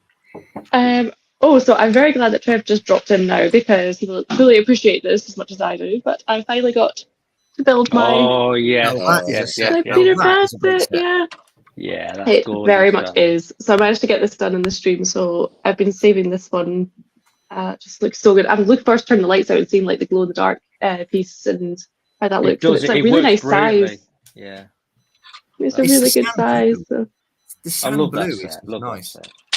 Yeah, it's really, really nice. And I was wondering how like everything was going to look with it being like kind of micro scale and stuff. But I think like even these like hair pieces as like the trees, it's so clever. Like I would never have thought to do anything like that because I was thinking, oh, if they accidentally put these pieces in these bags, but now I see how it all comes together, and I just think it's just so sweet. I really want to get a display case for this one as well.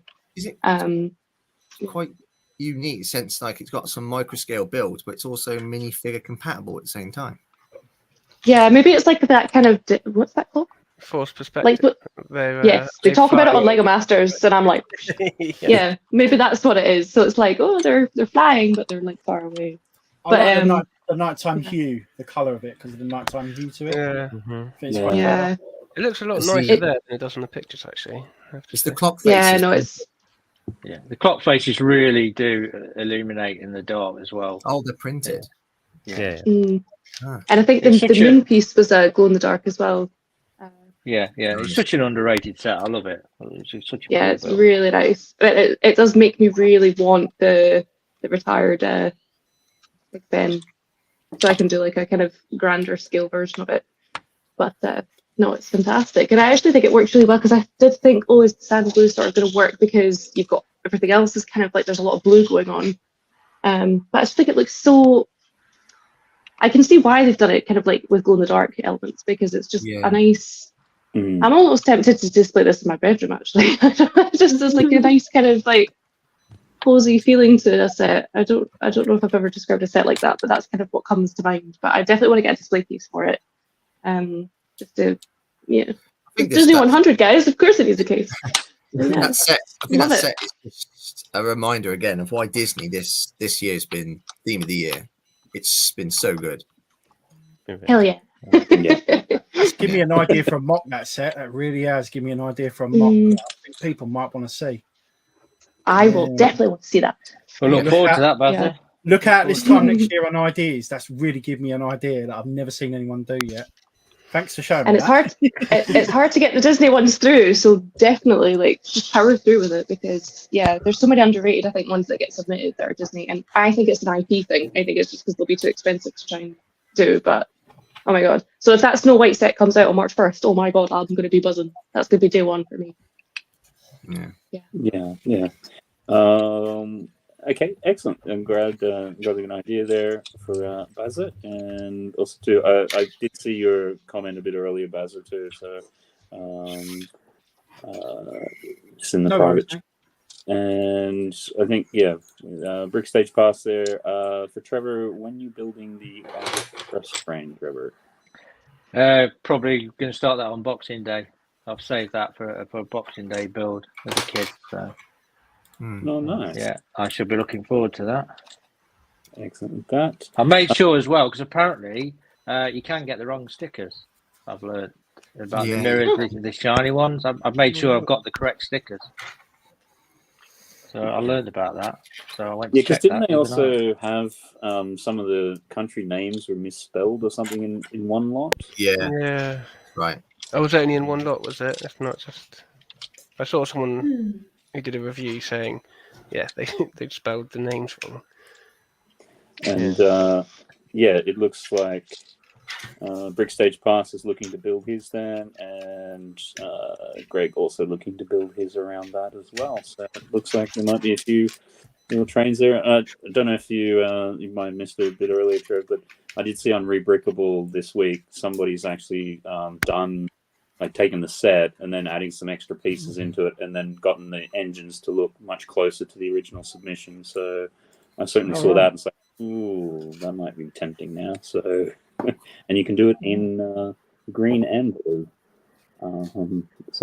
And just quickly, Ollie, what have you sort of been working away on there? I am building the orchids, or rebuilding the orchids set. Nice. Because I took it apart in the house move, and it's one of the few sets I can get away with having just around the house, because it looks like actual flowers. So building that. Hopefully I have that hopefully I'll have it finished by the end of the stream. Cool. And just while we've got you up there, your build to give heart, I think, is right. Yeah. Yes, that one You there. able to do a little show of that? Or is it... It doesn't. I did have it lit up before, but I just stuck a light in the back of it, so it doesn't. Yeah, that was for Greg's stream last week. A bit of a frantic build on last Thursday night. Kind of thankfully, actually, didn't do this stream because otherwise I wouldn't have got that done because it ended up being a lot bigger than I originally intended. Yeah, it was quite. I was very lucky to have just enough of the because it's got like trans red 1x2 bricks and crystals and rocks and stuff in the back of it, and I've just got enough to be able to show it complete from one angle. So creative, creative. Yeah, thank you. Yeah, it's brilliant. That's okay. Oh, fantastic. And just a quick shout out to see Traveling Noodles has popped in, saying hello to everyone, and also doing the hand pinky wave, and also a shout out to number one Snowflake online. And just with that, quickly, Madwood, what have you been building or working on this evening? So I'm doing Santa's Visit for the Winter Village. This set here. Just about to start bag 4. So we've got the base for the house done. With a little bit of some of the kitchen details as well, and the fireplace just here. But the best thing I've built so far from this set is I really love the tree, because the tree comes in 2 parts. You've got like a planter, and then the light brick sits inside, and the tree on top, and then you push down, and the light comes through. Oh, that's cool. Oh, that's cool. And that's just a Christmas tree light to it. Yeah, I really like that. So that is it's a little wobbly, but no, it's a really nice feature. Nice different use of the light brick, supposed to it always being in the fireplace, I suppose. So so that's my build for today. It won't be finished by today. I'll probably continue it tomorrow. We'll see. But done then. Yeah. So Traveling Noodles too is saying Santa's Village was a lovely set to build. Really enjoyed it. I think got one of them kicking around somewhere at some stage. And with that, I think Bazza, you said you need to head out around about this time. So been brilliant to catch up with you, and definitely have to do it again.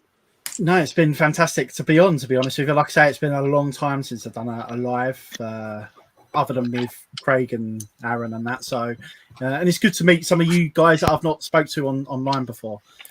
Some of the old guards with Nicole and Matt I've streamed plenty of times with. So it's really nice to meet everybody else. Thanks for having me on. It's nice to meet you as well, Ben. Yeah, it's been great, mate. I might do a bit more next year. We'll see. That would be amazing. We shall look out for you on Twitch, buddy. Yeah, that's probably the mainstay of place I'll be, but you never know where I might pop up. That's with that, yeah. And I think chatting with a couple of your other cohorts, and we might try at some stage to get a 2 for ready for players on, like all you guys at once or something. And it's something we need to talk about and sort through some streams for that. That hopefully we'll get that going soon. We'll have to see over Christmas periods if we do anything or after Christmas period. But me and Craig will be. He's just told me in the chat that we're going to do another castle stream together. So we've got to finish that series off, because we've got about 2 more streams left to do on there, which will be it'll be the last of the castle sets that come out 13 years ago, and then it'll be all the new stuff. It'll be about 2 more streams, I reckon. And for anyone who's not quite aware, do you just want to give that series a plug? Yeah, you can watch them. We actually have a YouTube channel which is for backing up watching old streams on. So if you don't catch them on Twitch, you can watch them on the YouTube channel. It's 2 to 4 players, and you can catch them on there. They're all uploaded by Craig on there, so they're all rewatchable again. And it's just a castle. We've done a series of the whole history of castle from 1979 onwards. Like I said, we've got 2 more left to do. Such a fascinating watch. fascinating. Yeah, it is. I've watched them all, and I would recommend it. You know, it's not over the top. It's such a good deep dive into all the castle sets and brilliant conversational people, talk as well. Yeah. And yeah, I appreciate that. It's good fun. Two people. Yeah, we're from the same era, me and Craig. So there was a lot that we both missed out on. A big chunk in the middle. So we was mainly with the earlier sets. Will we do it for another series? I don't know. I'd like to think that we've got enough knowledge that we might be able to do something, another passion, maybe pirates down the line, something like that would be a good one to do. But you know, castle's what we both passionate about, so that's where we started off with. So yeah, just keep your eyes peeled. 2 to 4 players. Keep your eyes on me on Instagram, and I'm always floating about. Yeah, brilliant. Yeah, no, it's been fantastic to catch up, and hope that you have a good Christmas and everything like that. And yeah, we thank you. See you guys around doing some more things in the future, and you're always welcome to pop on and have a chat. So wicked. Well, it'd be nice if we can get the collective on next time. That'd be really cool. Yeah. Between the we can terrorize then, can't we? No, we won't. We'll behave ourselves. I promise. But no, thanks for having me on, and it was really nice meeting all of you guys. Brilliant, excellent, good to see you, and have a good Christmas and speak soon. Have a cracking Christmas, buddy. And you, Merry Christmas. Merry Christmas. Bye. Take care. Christmas. See you later. Bye. So, you find down in the description along with everybody here. I think everyone's YouTube channels, so you can find it there. I think everyone's also got Instagram as well, so definitely check out on Instagram as well with that. And while I remember, share, like, subscribe, do all that social media stuff. And just having a look, we've got the poll. Are you looking forward to Lego under the Christmas tree? Oh, we're getting caught up here. It's 53% now saying yes, and 47% saying no. So it's like it's almost half the people are now saying no. That's interesting. So does that mean they're not getting Lego? What? Is that what's? Or is it Yeah, but that's probably like my mum. She says, "Oh, what do you want for Christmas? Don't say Lego because I think you've got enough." Hey, you never have enough. Yeah. But I'm in the same position. In the first place, we do not exchange any presents anymore. But if we did, I know for a fact that my family, they would never give me presents. They would think of it as adding and abetting, like a drug addict. Aiding and abetting. Feeding the addiction. Yeah. Mine would be the exact same, or are the exact same. Like we do presents, and I don't expect any Lego. So I've just bought myself Lego, and I might put it under the tree, but I might just. That's the beauty. You don't have to put it under the tree, right? You can just. Yeah. My mum said to me for my birthday, she said, I'm not buying you Lego, but I'll give you some money to treat yourself. So after I met Madlib at Birmingham store, I treated myself, obviously. Yeah. So I still bought Lego. Yeah. I'm quite lucky. My family will give me vouchers, or this year I managed to convince them to give me money towards Rivendell. Have you got? I appreciate the value of Lego. I've got it. It's sat in a box next to me. I've got to take it down to my parents to give it back to me on Christmas Eve. Yeah. Have they seen how big the box? Have you warned about it? Not yet. They're going to get a bit of a shock, I think. They'll probably say, "Have you bought a roll of wrapping with you?" Yeah. Well, yeah. I was like, oh yeah, I should probably actually just take some wrapping paper down with me. Yeah. I bet you can't wait to open that, can you? Yeah. That all year. Yeah. I'm planning to watch the films with it as well. Oh, I've already warned my wife that we're going to be watching Lord of the Rings at some point next week. Extended edition? Yeah. You know what, though? I didn't realise, I haven't seen it in years, but the last one's like, is it 4 hours? Yeah. Yeah. Most of them are like that. Yeah. And you go like 3 hours plus, but I think it just gets. I think the first one's 3 hours, then it's 3.5, and then 4 hours. Yeah, it'll keep you going through your build. Yeah, exactly. And if you don't get it finished, you can go back and watch the Hobbit series. Yeah, maybe. I once went to the movie. I'm not too fussed about the whole. I like by the end of the third Hobbit film, I was like, I'm so glad this is over. I don't have to watch it. Yeah, back in the day, we had the But that is good. DVD collection, and you also had like so they extended all the films, and then they had the extended commentary. Yeah. And it was kind of funny because you'd be watching it and they'd be talking about it. About halfway through, you're like, I want the commentary to go away so I can just watch the film again. Like, what are they saying? That's right, the line. Which I don't know, given the digital age now, if there is any streaming service which would have the commentary playing over the top. I don't know if it's a thing I anymore. think Is it? so. Maybe on a DVD release, but even then, I don't know. DVD releases, do they come with bonus features anymore? You barely get like a decent quality disc anymore. Yeah. Who knows? Because that's been one shame with everything going to streaming is that a lot of those extra features are not there anymore. Occasionally you can kind of pick them up on YouTube if somebody's ripped them off, but I used to always buy like a double Blu-ray set because I always liked the behind the scenes, how they did things with the movie, and you lose that, like you say, with streaming. I used to look forward to that, popping the bonus disc in and giving that a whirl. I suppose with people like Disney Plus, they do their own shows kind of behind the scenes. They do like Behind the Mandalorian and stuff, and they'll true. They'll do their own version of the show where they show you stuff like that. Yeah. I think half the time they do that. Usually it's the week or two in front of the release, so it's sort of like promoting it. And the problem with that is then half the time they give away bits of storyline and things. It's like, I don't want to see that just yet. Like, we have this really cool sequence of doing that. It's like, okay. So. Yeah, so I always make a point of watching them after I've watched it, because then I can sort of appreciate, I watched this and it looked seamless, and actually this is what went into it, sort of thing. Yeah, and they were just in a big green box, and that was it. And that was the whole show. Yeah. Does Mandalorian use that like video screens, the surround thing?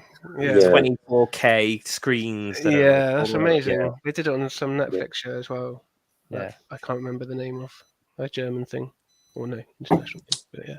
Yeah, it gives them more flexibility because what they can do is the camera so that it's wired so that if they move the camera in the background, like the parallax of it moving works as well. Yeah.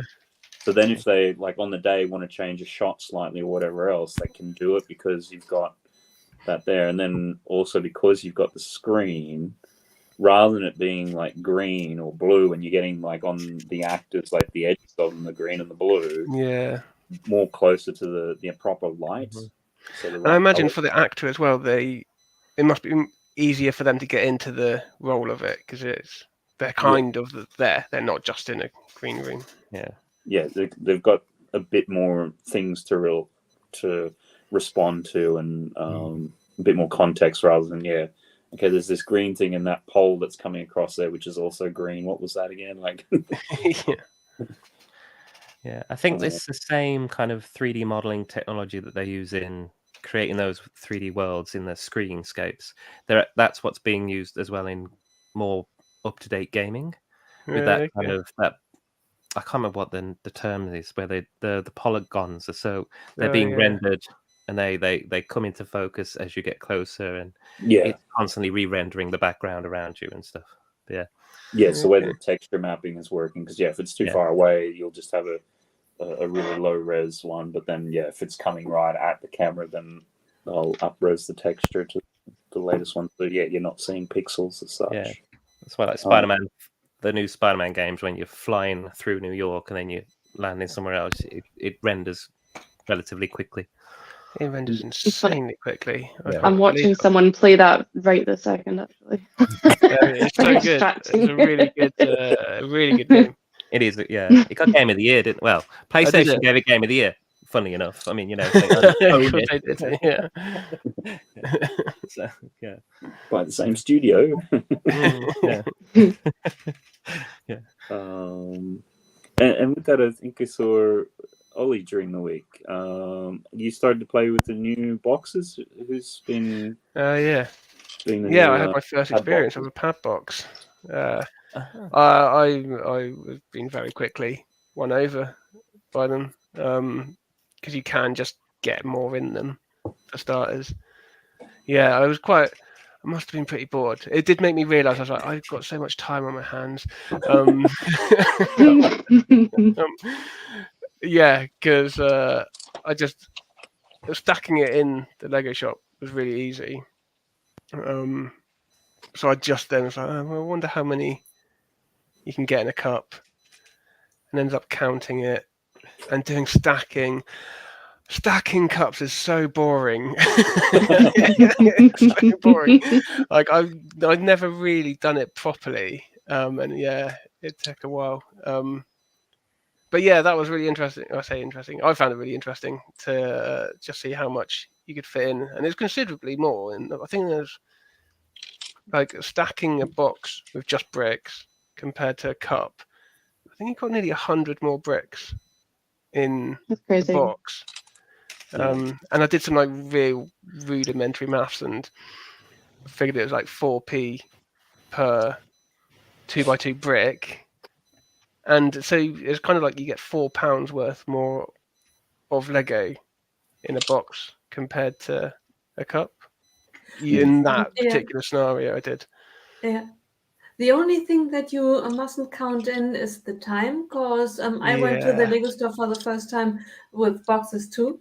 And I've never have done it before, but as Carrie always did, like this stacking up bricks, I always just threw them in because I knew round cup doesn't make a difference anyway. And this time I really sat there stacking all the piles of different bricks and really lying it. It took me forever.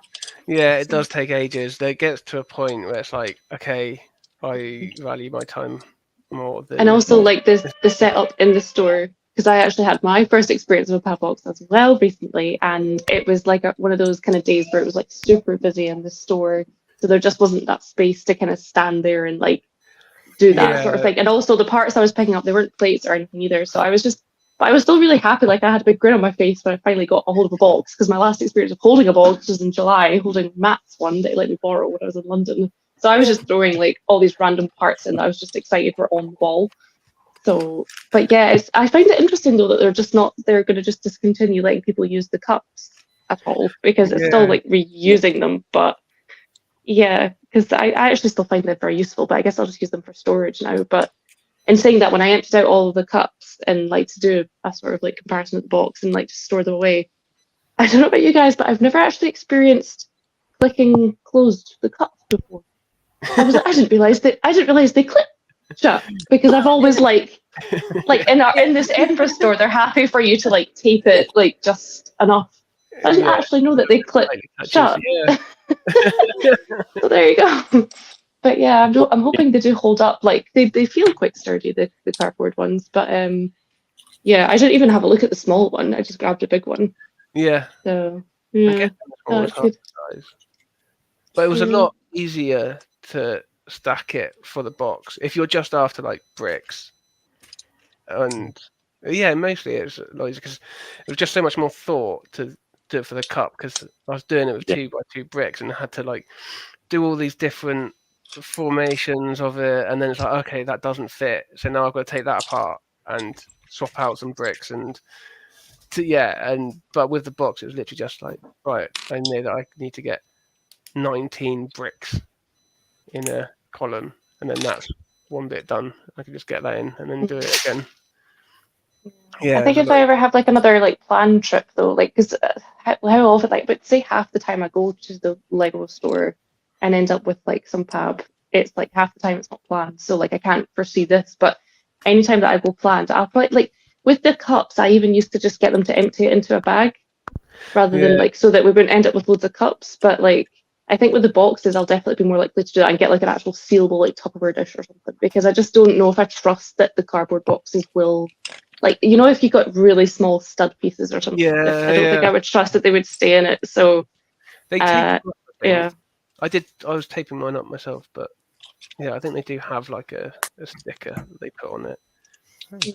But it will. I do think that I'm actually going to be more wasteful with the boxes because I'm going to chuck the boxes away. Yeah, you're more likely to chuck them.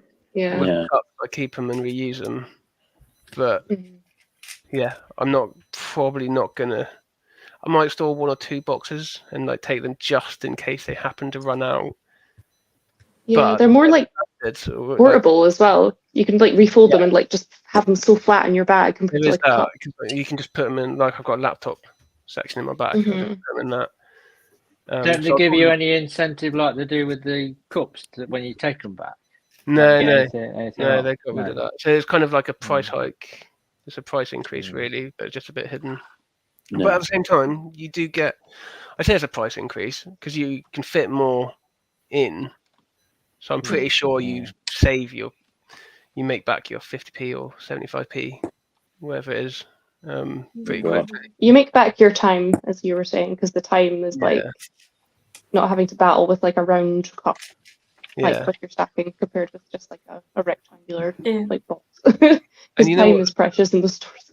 Yeah, and I had like staff members were helping people to do it as well, to stack their boxes. So I wonder if it's easier for staff to do because they don't have to figure out how to pack this cup. So all you're doing is just like making strips of bricks. So I saw like 2 members of staff helping. They can save time. They're saving time from having to fill up all the bags from the CMF series. So now they can stack people's boxes. Instead, that's. I wonder what they're going to do with like on the 1st of January with the new CMF series. I was talking to Aaron about this earlier because when we went to the Lego store recently, because we still haven't got all the new Marvel CMFs because of obviously the new boxes and things like that, and we've just not it's not been the priority.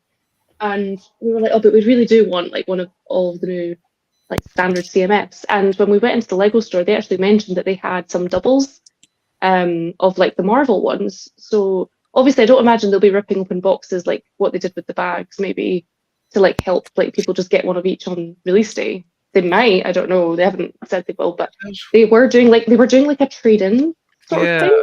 I've seen that happening in a few stores where I think the manager just like opened up a full box so that they had the spares, and then if people got one they didn't want, they could trade it. I thought that was really interesting. Yeah. But why not just wondering if let people buy the right ones right away? Why let you go open it yourself, then trade? I would rather give you the one that you want before I get your gravel fingers on something and then get it back. Yeah, your grubby things. Yeah.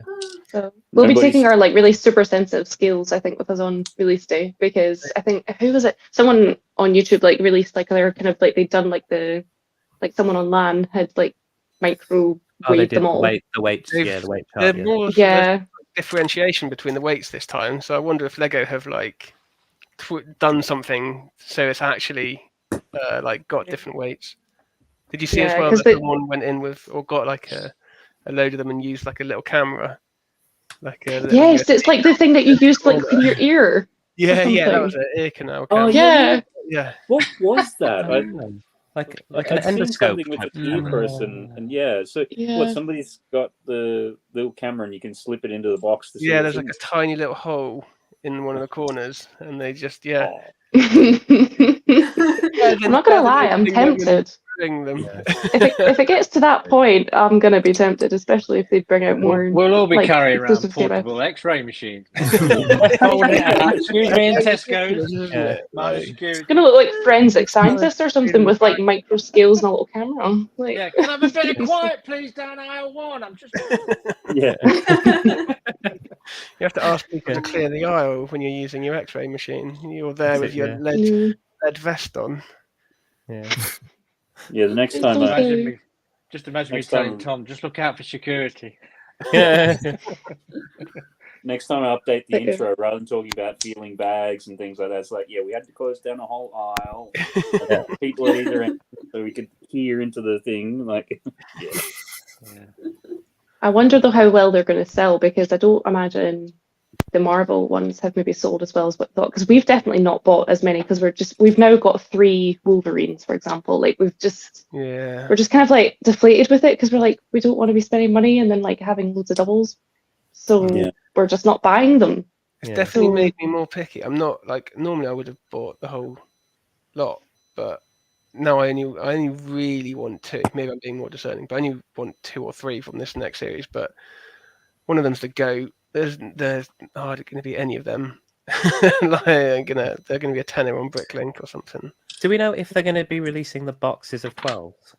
Yeah, I was about to ask that. Because I think they're doing boxes of 6. But I've seen a picture of a box of 12, but I don't know if that's just in Finland or Denmark, or if it's like worldwide. Because I did with the Marvel one, I bought the full box, and luckily a couple of people at work wanted the other sets, and one of my friends at work is a big Lego nut like me, so he whenever I buy a box, he's going to buy a full set from me at least, so I get a third of that back every time. If you've got a goat and a detective spare, I'll take yeah. So because with our lug, we've got like a Slack channel, and somebody had figured out where they can get a good deal on like getting full boxes and everything. So they're sort of like, okay, well, why don't we can get multiples of that? Why don't we, as a lug, who wants to do this as a lug, and we'll sort of try to get full sets and split them out and sort of things like that. So that's what we've sort of done now. So to try to get them all, and so like, there might be some sort of doubles or something like that, but given there's enough people to sort of do it, so we're going to try that and see how that goes. But because it's much the same, it's like the boxes are just too difficult to try to deal with, and you're like, you don't want 3 Wolverines or whatever it is. Yeah. The last few times I was really lucky. I just buy a big box now, and for the last 2 I had 3 whole series, and it's way really easier. good. Yeah, that seems to be the way. You do seem to get 3 whole sets, right? When you buy those boxes of 36.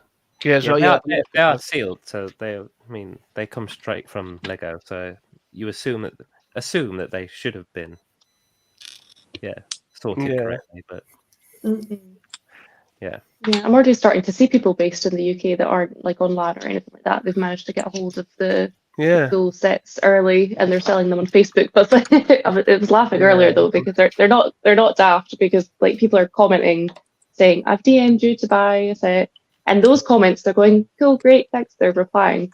But all the people that are saying, where did you get them? No reply. I know where you can not giving it away. I know where you can pre-order the box if you're interested. Yeah, so there's a website in the UK called Bric-a-Brac UK, and they're doing pre-orders now. And if you order this week, you can guarantee delivery within the first batch that he'll get. That's good. Yeah, that's where I got mine from, both the Disney 100 and the Marvel one.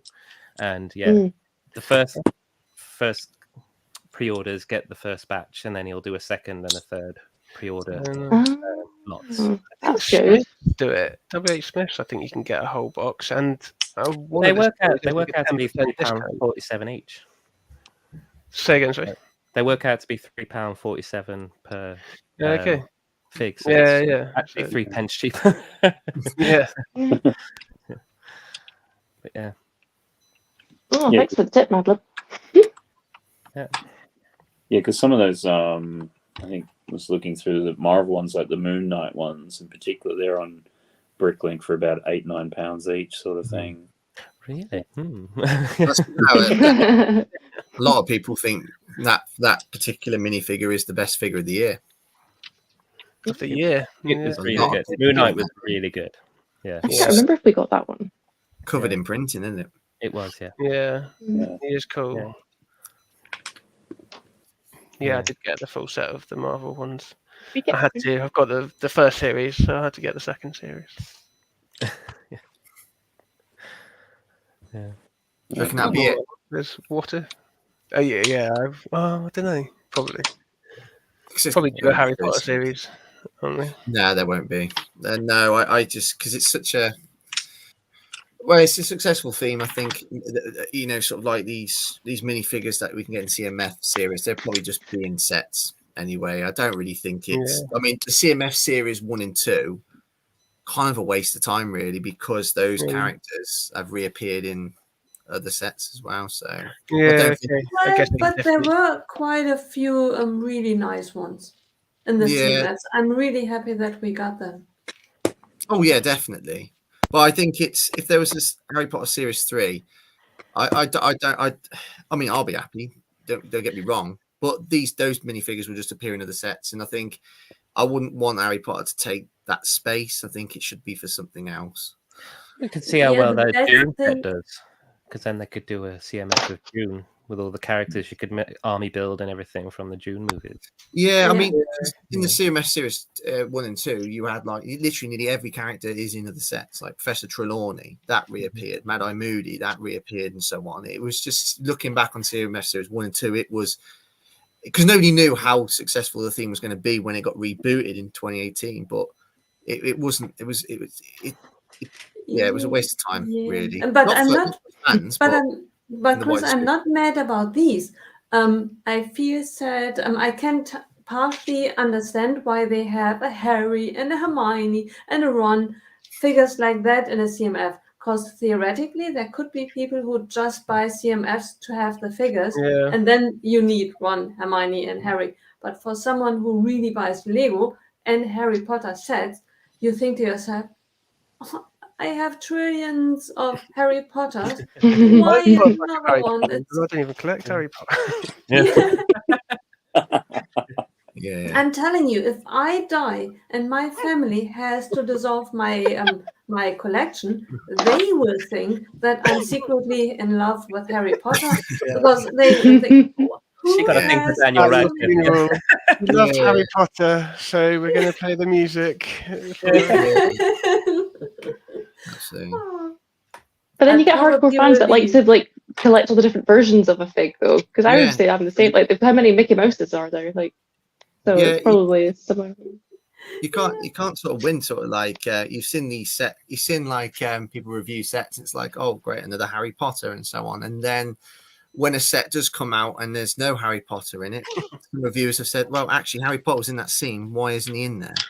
You know, it's sometimes you can't really win. And as a Harry Potter fan, if there was over the next 10 years, 500 more Harry Potter fans, bring it on. Absolutely, yeah. Every variation. But why do you need a Harry Potter in a certain set? Why not just take one of the others and move him over half a meter to the new set? That sounds like as reasonable as fans. Yeah, it's a case of not needing. I think I just want more Harry Potter variations. But yeah, I mean, you got different variations of all sorts. I mean, you got Luke Skywalker's and Star Wars and so on. And to be honest, I mean, you know, it could be wrong, but Harry Potter is important it is Harry Potter. His name is in the title. Maybe a bit strange if he's not in there. Yeah, exactly. And the thing is, it's hard to criticize as well because there's like a lot of I think the theme's quite generous when it comes to figures. You know, I mean, Star Wars fans often criticize Lego Harry Potter theme because Harry Potter has a great number of figs. You know, you get like a set which has 8 figures. One of them's Harry, but at least you've got 7 other characters. You know, it'd be open for criticism if you had like 1 or 2 figures and then every time it was Harry Potter. But the fact is, you get a lot of sets that's got like loads of figures. You even get like £18 sets that's got 4 figures in. You know, you get Harry Potter, but you get plenty of other characters. Yeah, no, that's always been one of the gripes. In UCS sets £600 or something like that, and you get 2 figures and one will come up in like a advent calendar or something like. This is where I think the IP thing comes back into it. Like, it's like Star Wars and Marvel and all that were obviously under Disney, and I think that's one of the more expensive ones, like compared to Harry Potter. I think that's maybe why that definitely plays a factor into it. But also, like, they know that they're going to make their money back with Harry Potter because obviously the builds for some of them are like, you know, they're once you started buying some of those sets, you're doing it to build like Hogwarts and Diagon Alley and like the full shebang. So like they know that you're going to keep buying all these little, like, what I personally think are quite like small builds for like what they are. Some of them, but like yeah, so that's probably where they're thinking they'll make their money back with the figs anyway. And there's so many characters that people are just screaming for. So just trying to keep people happy and keep people buying, I suppose. Aren't they about to do like another like collection of buildings to do the castle? Like, have they finished the current one and they're about to? Yeah, I mean, this will be the third. Yeah, this is going to be the third Hogwarts system since its reboot in 2018. Yeah, you had the grey roof sets, 2018 to 2020, then 2021 to 2023. You had the green roof sets, which was a homage to the anniversary sets that came out 15, almost 20 years ago. And yeah, it's always 3 years, so the new one's going to start. So they've gone back to the grey roof sets, and it looks like they're going to create another Hogwarts expansion. But what's been really good about the first two is the new locations. You've got the Owlery and you've got the boathouse. The Owlery looks good. Like, I'm having to really go like this now because I'm like, I grew up with Harry Potter as well and I was a fan, but I can't get into it.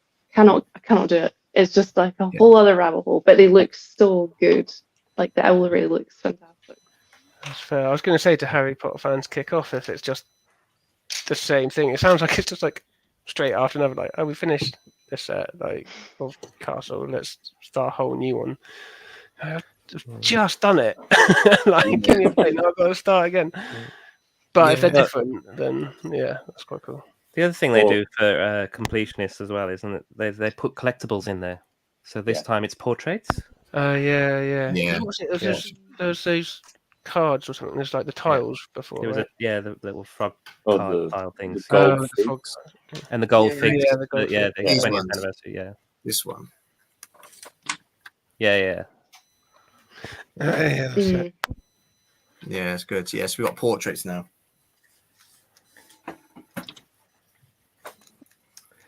Is the new car coming out on January 1st as well? Like the one from Chamber of Secrets, the Ford Anglia. I don't think the blue car. Yeah. March Okay, I've been told what it's called. Oh yeah. That's one that's like, that'll be a good, like, I think we'll be picking that one up. I think because like there's obviously certain things that you can like integrate into like a city and stuff like that. Yeah. That does look like a nice one. It's a nice price point as well. Yeah, and it's a good one there. I mean, it's slightly upgraded and looks pretty much the same as like previous Ford Anglias, but you can actually have Ron and Harry sitting shoulder to shoulder in this one. And look, it is very good. You technically get an exclusive Ron in that as well. They've got his jumper very accurate. I was thinking that when I saw the photos, I was like, oh yeah, that looks pretty much like what he's wearing. Yeah. Will you be getting that set that's hit the window? No. It's a waste of a set, really. It's just when you got a giant Hedwig and you got the medium-sized one, which is this one just here. Why do you have to have that little? It just looks like Hedwig's given birth, isn't it? And it's just like popped straight out of her, straight into a window. It does look quite straggly. Yeah, Like, I mean that one's all right, but yeah. I like Monarch's name for it, which is Deadwig. Yeah. Oh. I love that you all painted because that will increase my chances that I can buy it from Amazon discounted. Because you all can buy it for £7.99 pounds in Germany, or euro price €20. The only person on earth, me, who likes it and wants to buy it, has to buy it for at least double the price. I mean, if I was the lead designer for Lego Harry Potter, if they want to do something that's around Privet Drive, don't just give us that garbage. Just basically, you could have done like Hagrid's motorbike from Deathly Hallows with a Privet Drive sign You With have both And I tires. bet Hagrid's motorbike would have had 2 wheels. Give us Hagrid's and give us another Harry, and then it would have been better than yeah. But would you get it if it was a Technic Harry Potter leg? Yeah, but it's not Technic heavy though, isn't it? I mean, that set I just built, that's Technic heavy. That is. Yeah, but maybe that is Hagrid's motorbike. Yeah. After it crashed at the Burrows, yeah. Right. Yeah, tried to ride it, lost the wheel, and hit the curb. Yeah. Ended up in a window.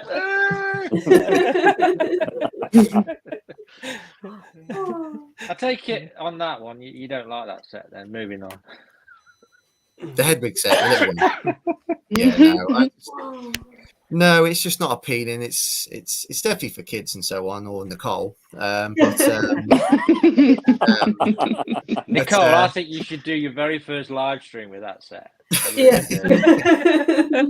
I just think they could have just done more with it. You know, there's definitely a desire for more Deathly Hallows sets. They could have had the scene where Hagrid's just picking up Harry at the start, and then that would have been far more interesting. Isn't that when like half of them die? Yeah, just before. They get away with that. I suppose they did the final battle where a bunch of kids died. Yeah, you had the Battle of Hogwarts. And, somebody died this week there. I mean, they could have done a McGonagall sitting on the sign as well, waiting for Harry to arrive in the very first scene. Yeah. Did they do anything from Deathly Hallows when McGonagall does the spell to bring all the statues to life? That would be pretty cool. Like an army of those. That was the biggest disappointment, I think, from the Battle of Hogwarts set, is that we didn't have it like one of those statue minifigures. There was not one. No. Yeah. To nick something from the helmet piece castle.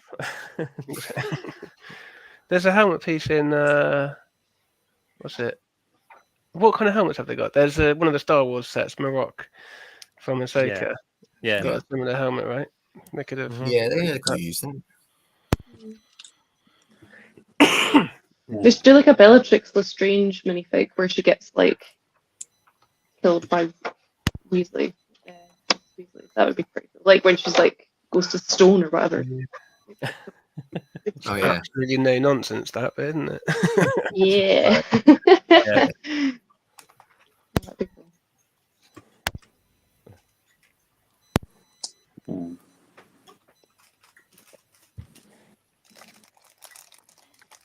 So but yeah, did everyone say what their definite 1st of January buys were going to be? If they had to pick, maybe what are they definitely picking up? Yeah, mine's the Sonic sets. I would be picking up the Sandman set if it was for me, because I really like the No Way Home final battle. So yeah, I think that's sort of what I've been working on tonight. Because it should be, even at full retail, it's probably not too ridiculous. I wanted to. You said that a little bit mumbled, Matt. I don't know if you're convinced when you said that. It's good that they're doing the expansion to it, though. It definitely. Yeah. Yeah. Well, that was always the sort of thing when it's like, well, where's Sandman? What? Yeah. And the reptile, the lizard, rather. Yeah. Yeah. Is the reptile? Is the lizard guy in it, or is that going to be the next one? Do you think? No, he's in this one. No, he's in the new. Is he? Okay. Yeah, he's in it, but Missed a trick with the legs though. Yeah. He's done the legs from I think this is it this next EMF series where they've got the bent legs, which would have been brilliant. Worked better. Yeah.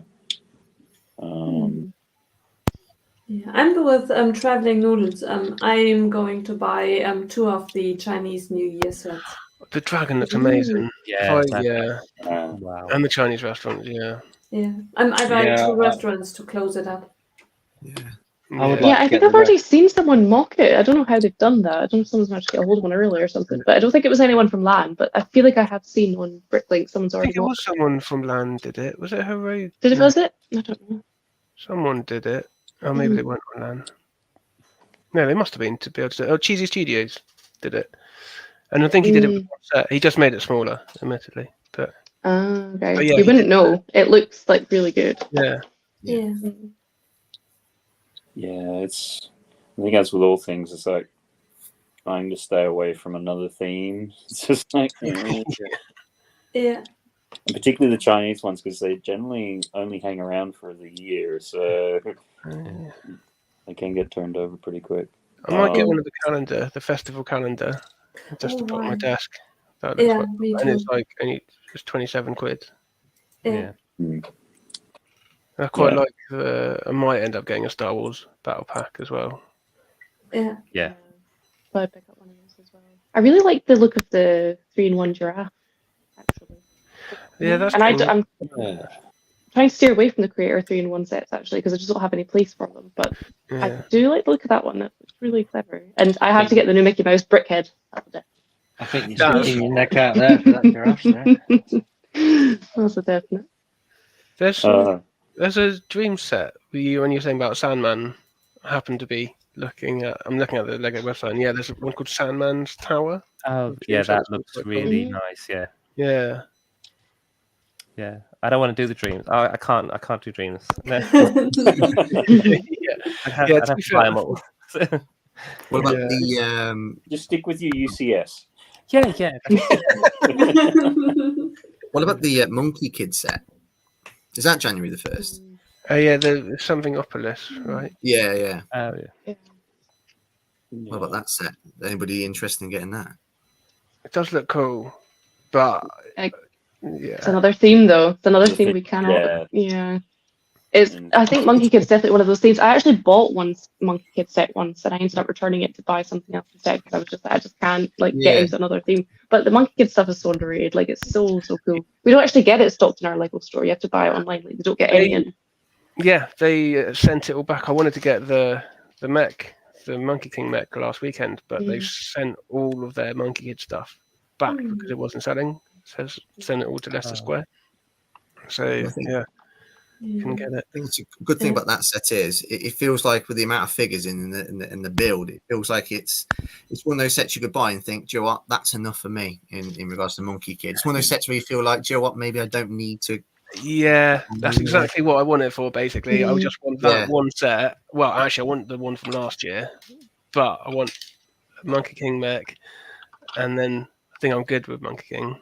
But they have really good builds. I bought this pig van, and I bought the mountain of flowers and fruits, and they were really nice. Yeah, I do want the Heavenly Realms as well. Heavenly Realms looks amazing. Yeah. I think the challenge they also had with Monkey Kid was the first year that they released it, they were really expensive compared to the other things. So once you got into the second and third season, they became, a little bit more reasonable for what they were. But it's almost like, well, you didn't sort of hook people in enough at the beginning, and now, some people don't want to go back for, and that's what most of us are saying. It's like, oh, another theme, and then it hasn't been made accessible because sometimes it's been in the Lego stores, but then half the time it hasn't. Yeah, and you can only get it from Lego store, right, or from Lego directly. Like, there's no third-party sellers that do it. So it's almost like they don't have confidence in it. Yeah. I wonder if it's. Is it bigger in China than it is here? Yeah, well, it's based on their journey to the West mythology. Right. Of the East Asian mythologies. So and that could be the sort of thing where they're just sort of like, we're doing this mainly for the Chinese sort of market, and if it goes to the rest of the world, whatever. But that's not how. Yeah. I want to say I read somewhere like during the year they opened up like 130 Lego stores in China or something. Yeah, something about that. It was like some crazy number. They opened up loads of stores last year, right, or this year rather. It's like a crazy number of stores. Yeah, across the world. It's a crazy number, and then because I think Hive at the beginning of the year was having a rant on one of his streams. And he's sort of comparing it with Apple, like the number of Apple stores which have opened. And then when he had a look at the number of Lego stores relative to Apple, it was like 3x or 4x more Lego stores than Apple. Like it was quite surprising when I actually looked at it. It was like, oh, okay. So, yeah. I'm relishing the day that burger van. I am. Yeah. And with that might be a good little segue. I think most people here have probably already seen it, but Trevor's little stop motion animation, I got a little bit of a teaser one sort of here, which we'll just play.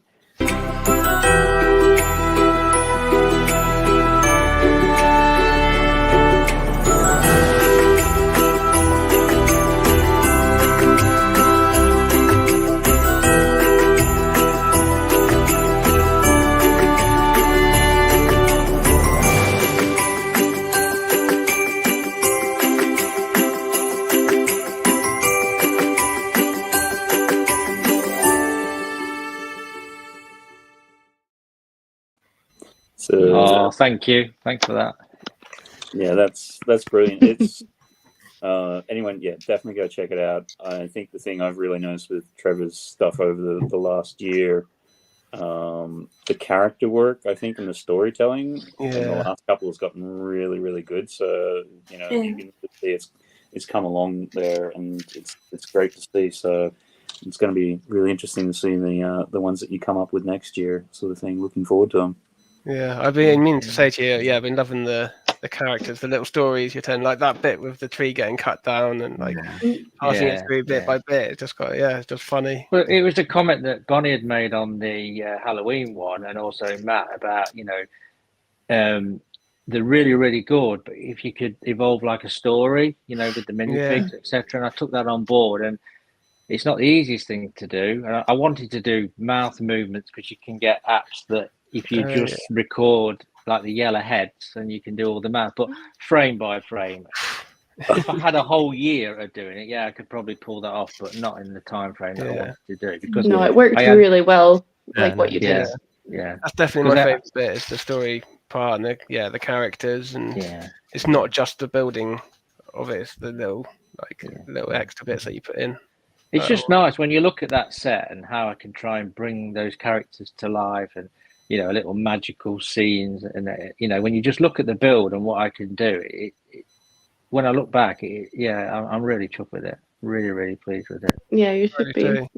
You're like illustrating to us, like many people that have actually built the set already, like what its potential storytelling has, like what maybe the designers were trying to get across. You've brought that to life and actually like shown people. So the Lego will be in touch very soon, Dave. I've said this for ages to you. They will be in touch very, very soon. I keep checking my inbox, but there's nothing. Check your spam. I'd love to see Trevor do a Harry Potter one. Challenge put out there. There you go. I think animate that owl.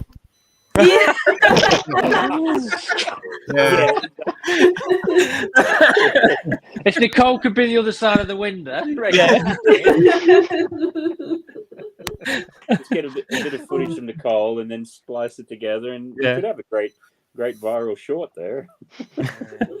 Well, you're talking of shorts. I mean, I took the ice skater, which took hours and hours to obviously move and then make it spin. I thought I'll make a short out of that. And it's done really, really well. It just flew out, and it just amazed me how people just like short range animation. They're 15 seconds. The optimal time for shorts at the moment is 8 seconds. So it's our attention spans are screwed, don't they? Yeah, it really is. It's a good thing or a bad thing. And you're going to go watch Lord of the Rings for 4 hours. I'm gonna have to take a break every 10 minutes. Yeah, he wants me to do a stop motion of Harry Potter. I'm not going to get any views. It's going to be 4 or 5 hours long.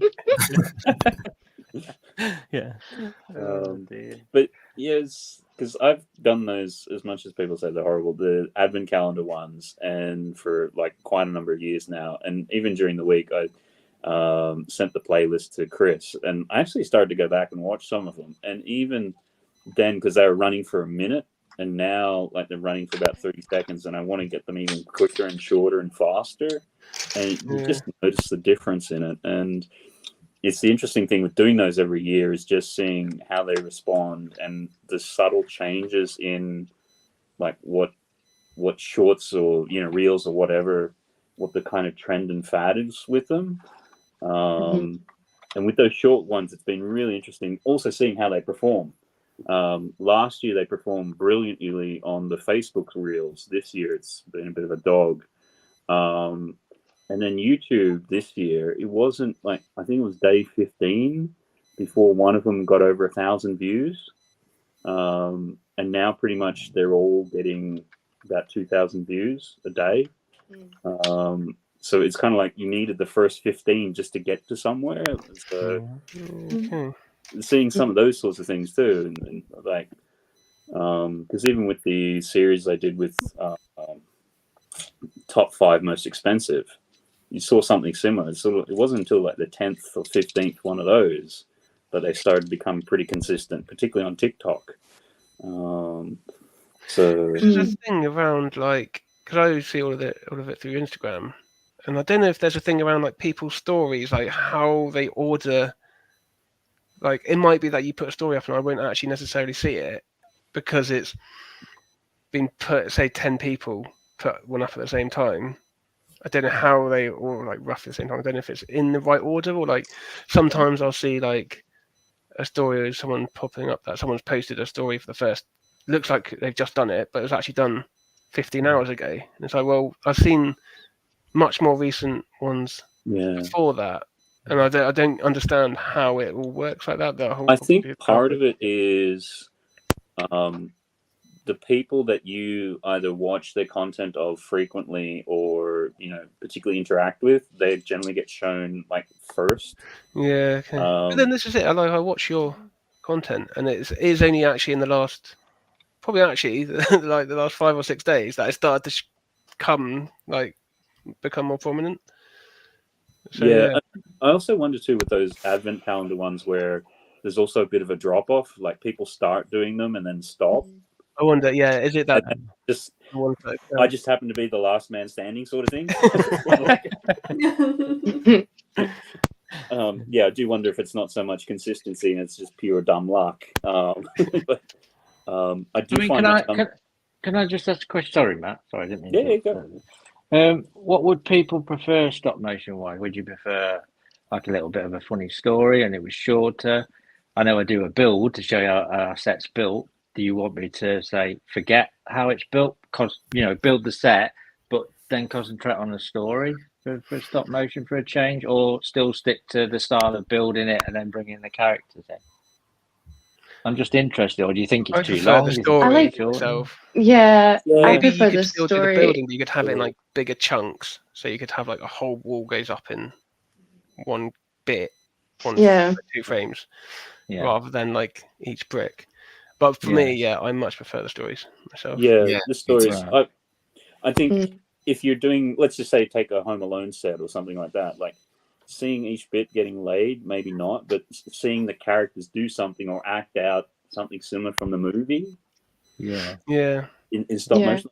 I don't know, just thinking of but certainly you could even do it like they're building an aspect of the build as part of the story. So like, for example, in the Home Alone set, like when he's like making one of the traps or something, that you could build that part, but it's part of the story sort of thing. If that makes sense, because I feel like that's what kind of engages my interest more, is like your storytelling and like how you then throw in the sound effects and all this kind of like dialogue and stuff, because it's like it's just funny and people want to like it's toys at the end of the day, so people maybe want to laugh and have a bit of a giggle and be a child. But that's where like your stop motions really flourish, and that's where I'm like smiling away watching them. Because that's where the imagination comes in. When you're filming them, I can imagine how I want it to look, but I've got to get that right sound effect, like you say, the right kind of music, and join it all together. Because when you're filming it can quite be a boring process, but my imagination just takes over. I know I'm filming to try and get that tree through the door, and it's not going to go, so I know what I want to do. And I did with this one, I did a little storyboard sketch. So I knew when I was at work in my lunch, that's what I was doing. Thinking, if I do that angle. Then when I went home that night, after I put the boys to bed, I started to film it. So I had a couple of 1 a.m.s on that one. I can imagine. Yeah, because I think even just playing back that little teaser one there. What sticks out to me is the character work and what was going on, and it wasn't so much some of the build and the the placing of that. And I think too that's where you can then differentiate yourself a bit more, because a lot of people can just do pure I'm putting the bricks on top of one another. Whereas if you're putting the story, that's going to be a lot more of what your personality is, if that makes sense. Your take. And it's nice when you look at different ones that I've done. I think I've done 5. Is it 6 now? I think I've done a playlist of them now. You can actually see where I've evolved. Like I say, now I'm taking on the characters, and I'm finding my own feet with it, because I'm still learning. When I started it, I thought I'm going to give this a whirl. When I found out I got the patience for it, I've just gone on from there and just watched other people, and that's how I've just taught myself. Yeah, that's it. And I think you could do it with. Oh, sorry, go for it. Go for it, Maxine. You're good. She just frozen. Okay. Well, I was going to say, you could do with like the new sets as well. I don't know what's happening. Everyone went dark. You're back. Okay. No, I was just going to say like, I don't know what happened. It was like this, or like, was it stop motion, but like a version? I don't know what happened there. I don't even know what I was going to say. No, I can't remember. Carry on. No, I was going to say you could do it with like, if you did it with more recent sets as well, then it's more relevant. And like, I imagine people will want to watch it because it's a newer set. And then if it's got your own personal like style to it, because people will see like, I know people watching it on the live build or just like looking at the set. So yeah, I do think the story. But I think it's really hard to do, because it is hard enough for someone who does reviews, because you're always behind the ones who get it early. Doing stop motion is impossible. By the time I'd created the stop motion, you'd be on your next batch of sets. I can't turn it around that quick. But I do think at least if you like define like your process, I guess, from what people have been saying, then you can like minimize the time, I guess, quite a bit, and concentrate on those bits that maybe people more enjoy and you enjoy as well. But what I was going to ask actually is, like, in your latest one, when they're trying to get the tree through the door and there's like a little voiceover, not too much spoilers, is that did you say that? Was that you, or like all those characters are me? They're all me. So it's your voice, and you're just like, okay. I was like, oh, have you got like the boys involved as well, or like who's doing these voices? It's so good.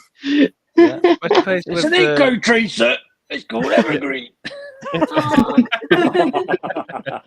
don't think it's good. What are you gonna do when there's a woman? Are you gonna get your partner involved to get her doing the voice? Yeah, that's an idea. Yeah. That would be a good way to get her in. I even did, and I used the voice where you can change the pitch of your voice. I went, Santa! And I just raised it a little bit when he's in the toilet. Santa! Got people watching the stream says, I don't know who he is, but he's totally lost it. And I thought that would be a good one, because when I played it, Nikki played it back to her, I said, just watch this, and I want to see whether it works. And if she laughs at it, I know it works. So I said, have a look. And she says, oh, that's hilarious. That is really good. Yeah. Because I originally filmed it with just Santa in there. I thought, I wonder if I could do his trousers down in the toilet. So I got the pieces, and I thought, yeah, I'll do that.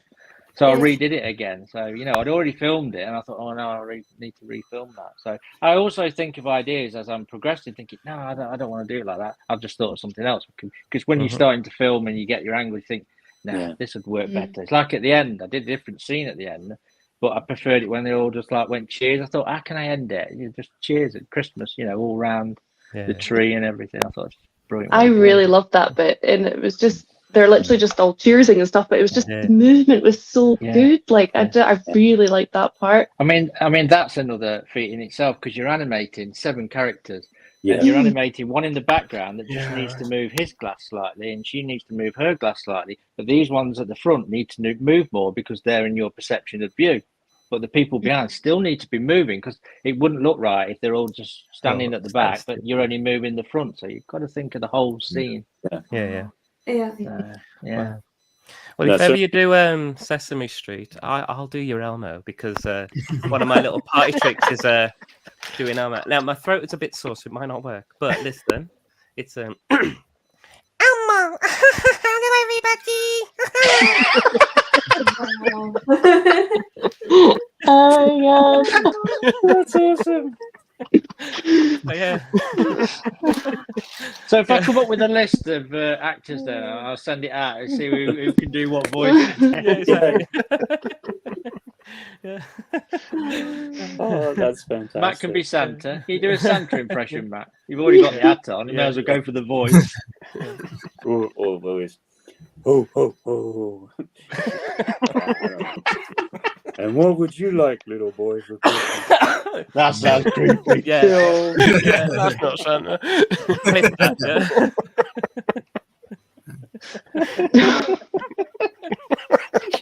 I think it's about time we went on his play, isn't it? that was terrifying. Who else can do a voice then? Surely somebody can do a Yoda or something. Go far, you will. Much to learn you have. Nice. Oh dear me. Yeah. Well, I watch think that should be magical. You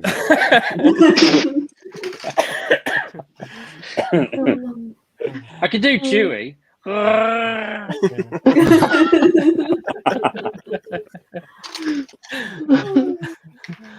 Oh, that's brilliant.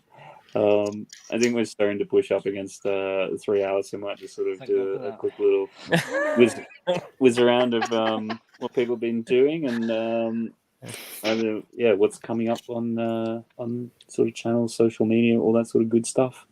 I think we'll start with Madwood. How'd your build go and what you've got coming up?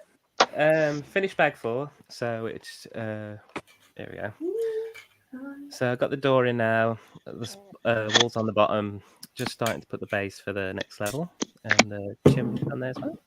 So, so I'll be continuing with this tomorrow because I am live streaming. I'm trying to live stream every day. Not committed to it, but yeah. So we'll be coming back on at some point tomorrow.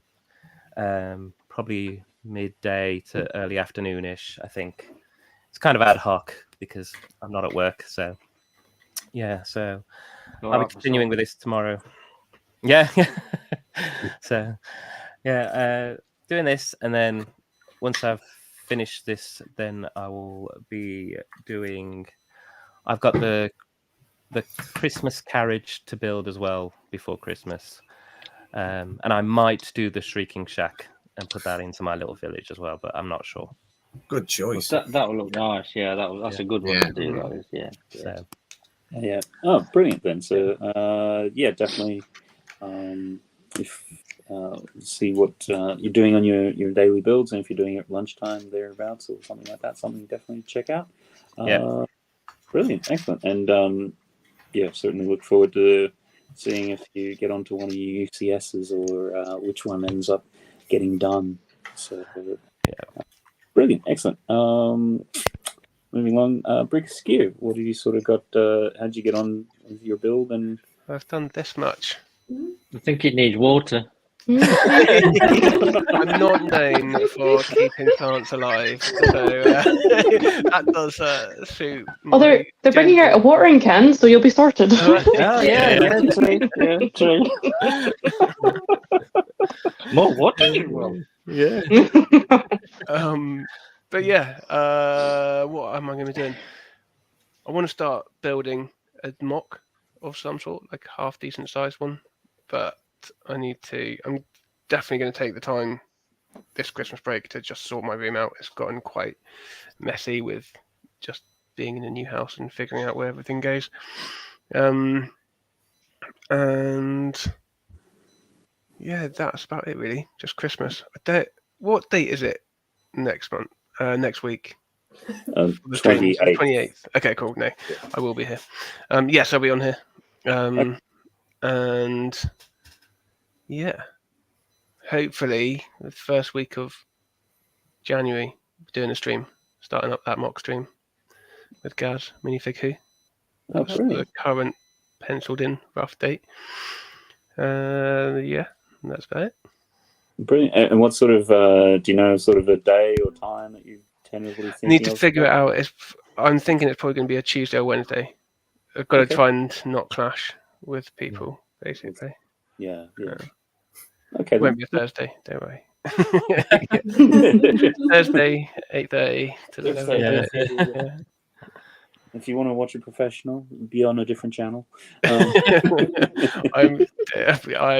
not going in with a professional mentality. We'll see how it goes. Until you do a whole 3-minute intro and not realize you weren't live. You haven't had much stick for it, actually, to be fair. So you've got enough. You really went for 3 minutes and you weren't live. Okay. We said hello 3 times. So went through the whole thing, and then I started seeing it was actually Barry sort of like going, I don't think you're live. This isn't live. And then I'm sort of like, what are you talking about? And then some of the other guys, once I sort of brought them all in, they're like, yeah, we're not seeing you like here. I mean, I know we haven't been on for a while, but I didn't know you did rehearsals now. Yeah, you're lucky. You missed the 6 o'clock start.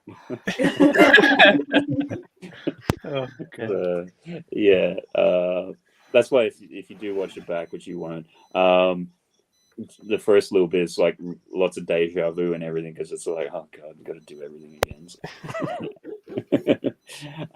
Anyway, moving along and not thinking about that anymore. Bonnie, what have you sort of got coming up, and how'd you get on with your builds? Yeah, I got my build finished. My face is really sore from laughing. That sounds ridiculous, but my face is absolutely sore. Yeah, I finished my build, so I'm very, very happy with this, because I've been like doing a lot of building, like just for like nice occasions. So I was like staring at this for ages, and I was like, I'm saving it for Matt's stream. So I'm happy to get that done. So yeah, actually, originally I was going to build this today, and then I was thinking about building something else, but then I went back to that one. But at some point, I'm thinking this is going to be my Christmas Eve build, guys. Oh my god. Oh wow. It's still in its cling film from moving.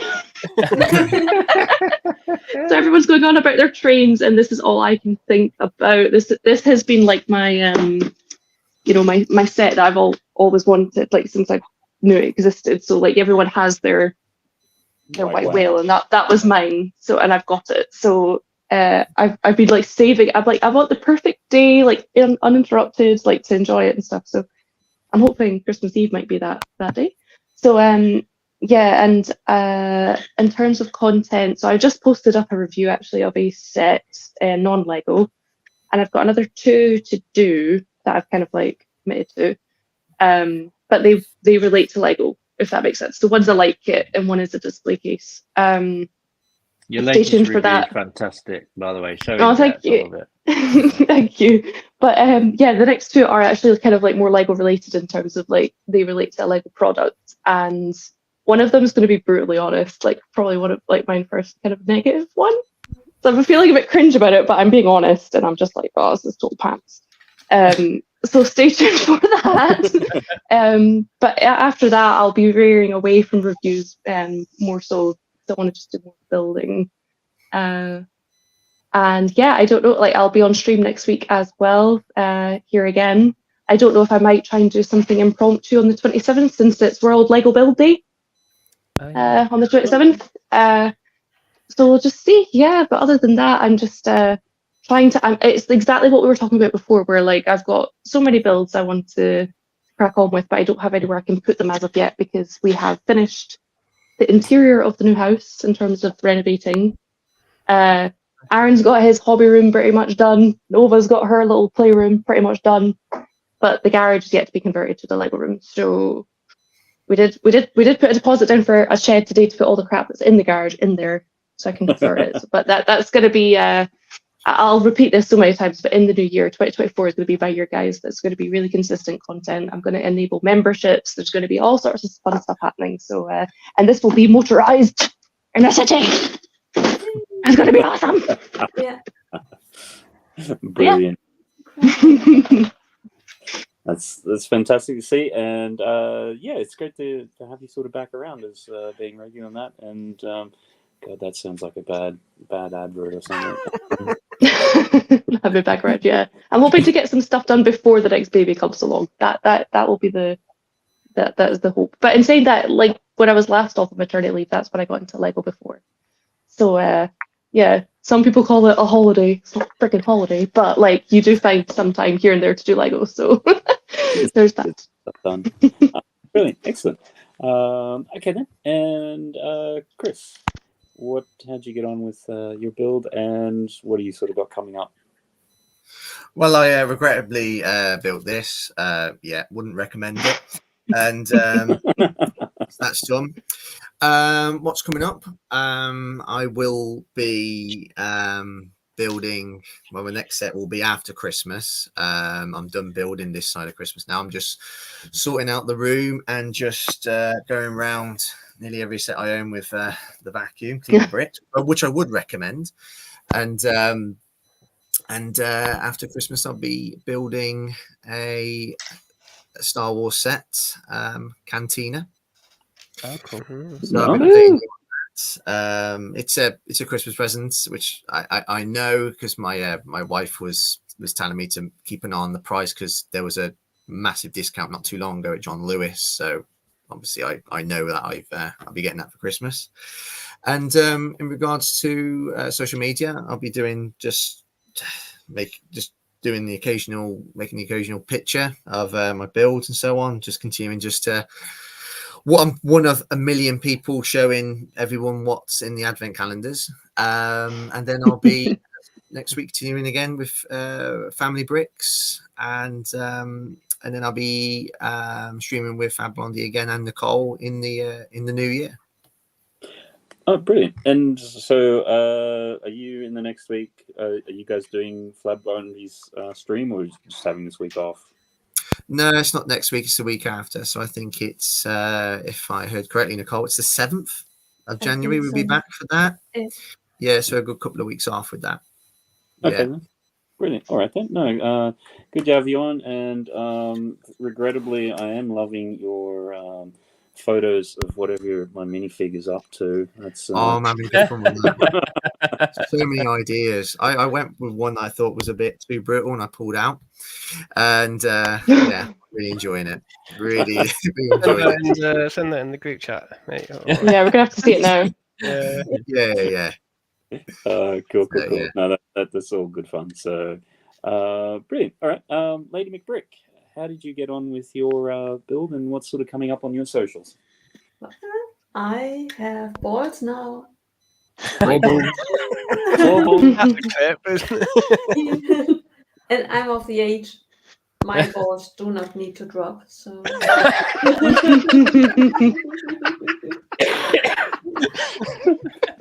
Right. Please don't flip that.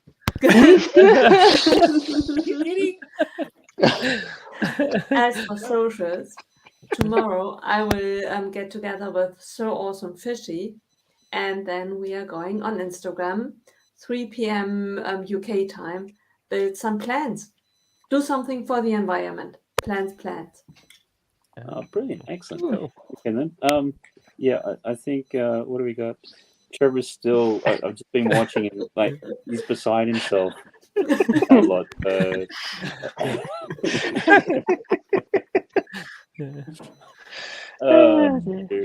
Okay, great. I think I'll just segue along because I know if I say anything, it's going to go horribly wrong. So I think Trevor's got his composure back. But great to see you on stream and hanging out. How'd you get on with your build, and what have you got coming up? That's the holiday diorama. Nice. Okay.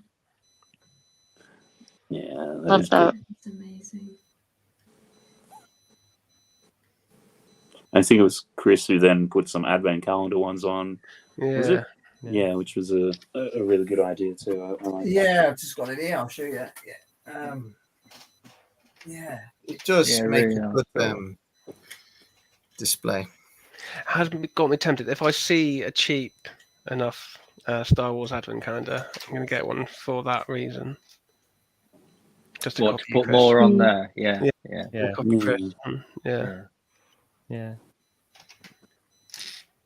Yeah, really good set that. I'm pleased to have built that. It is nice. Little I built that build. yesterday, didn't I? It is a great set. Yeah, she did. Yeah, I saw it on you. Yeah. That's cool, that is. And I don't know whether you've seen, but Matt's actually been hanging around here.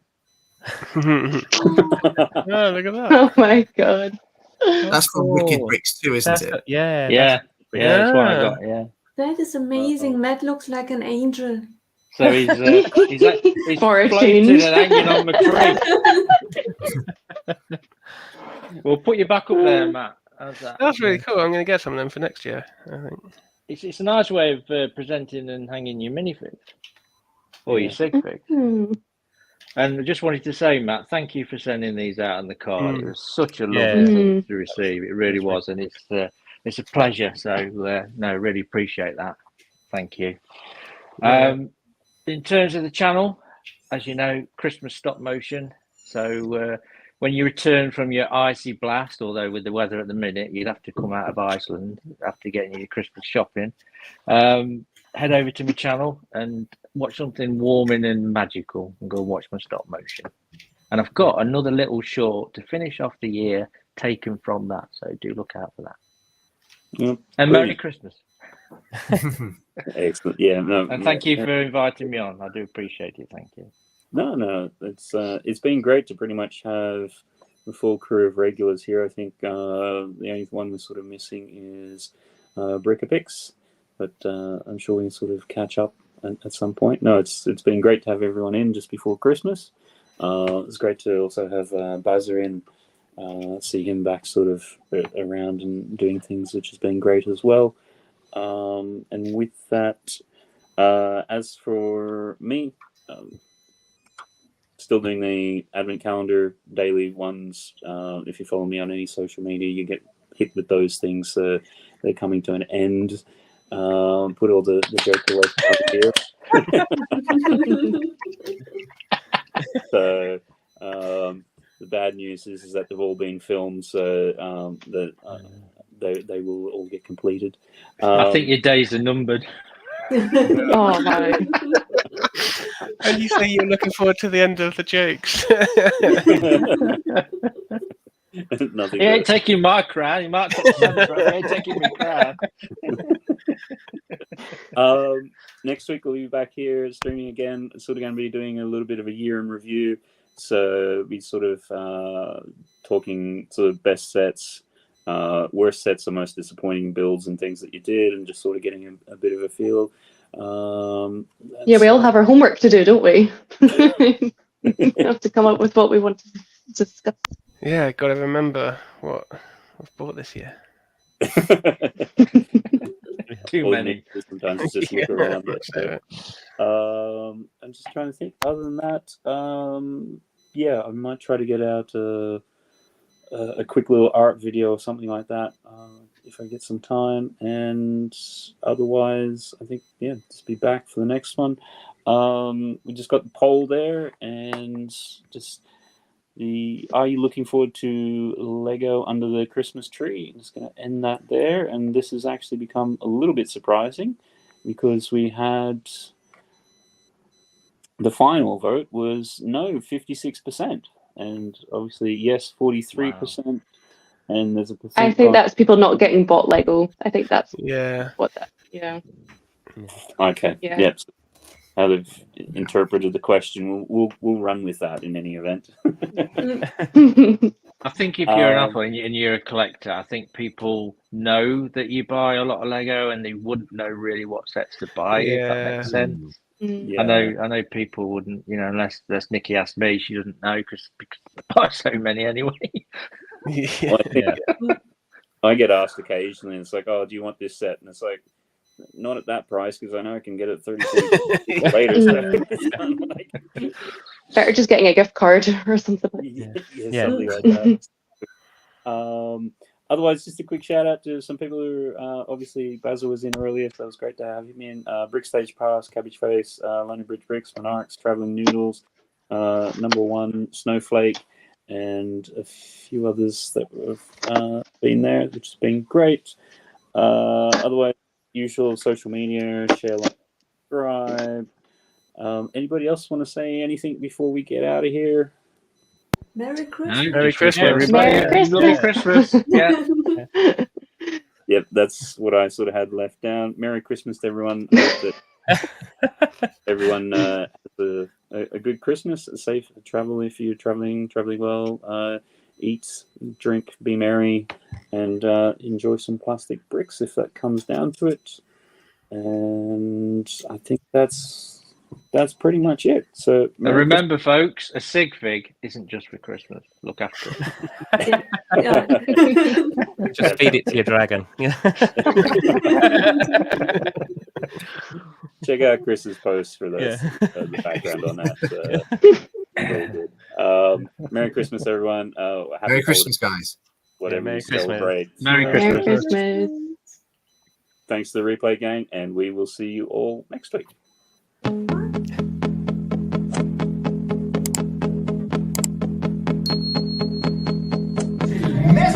Mr. Bigger, give me a super duper.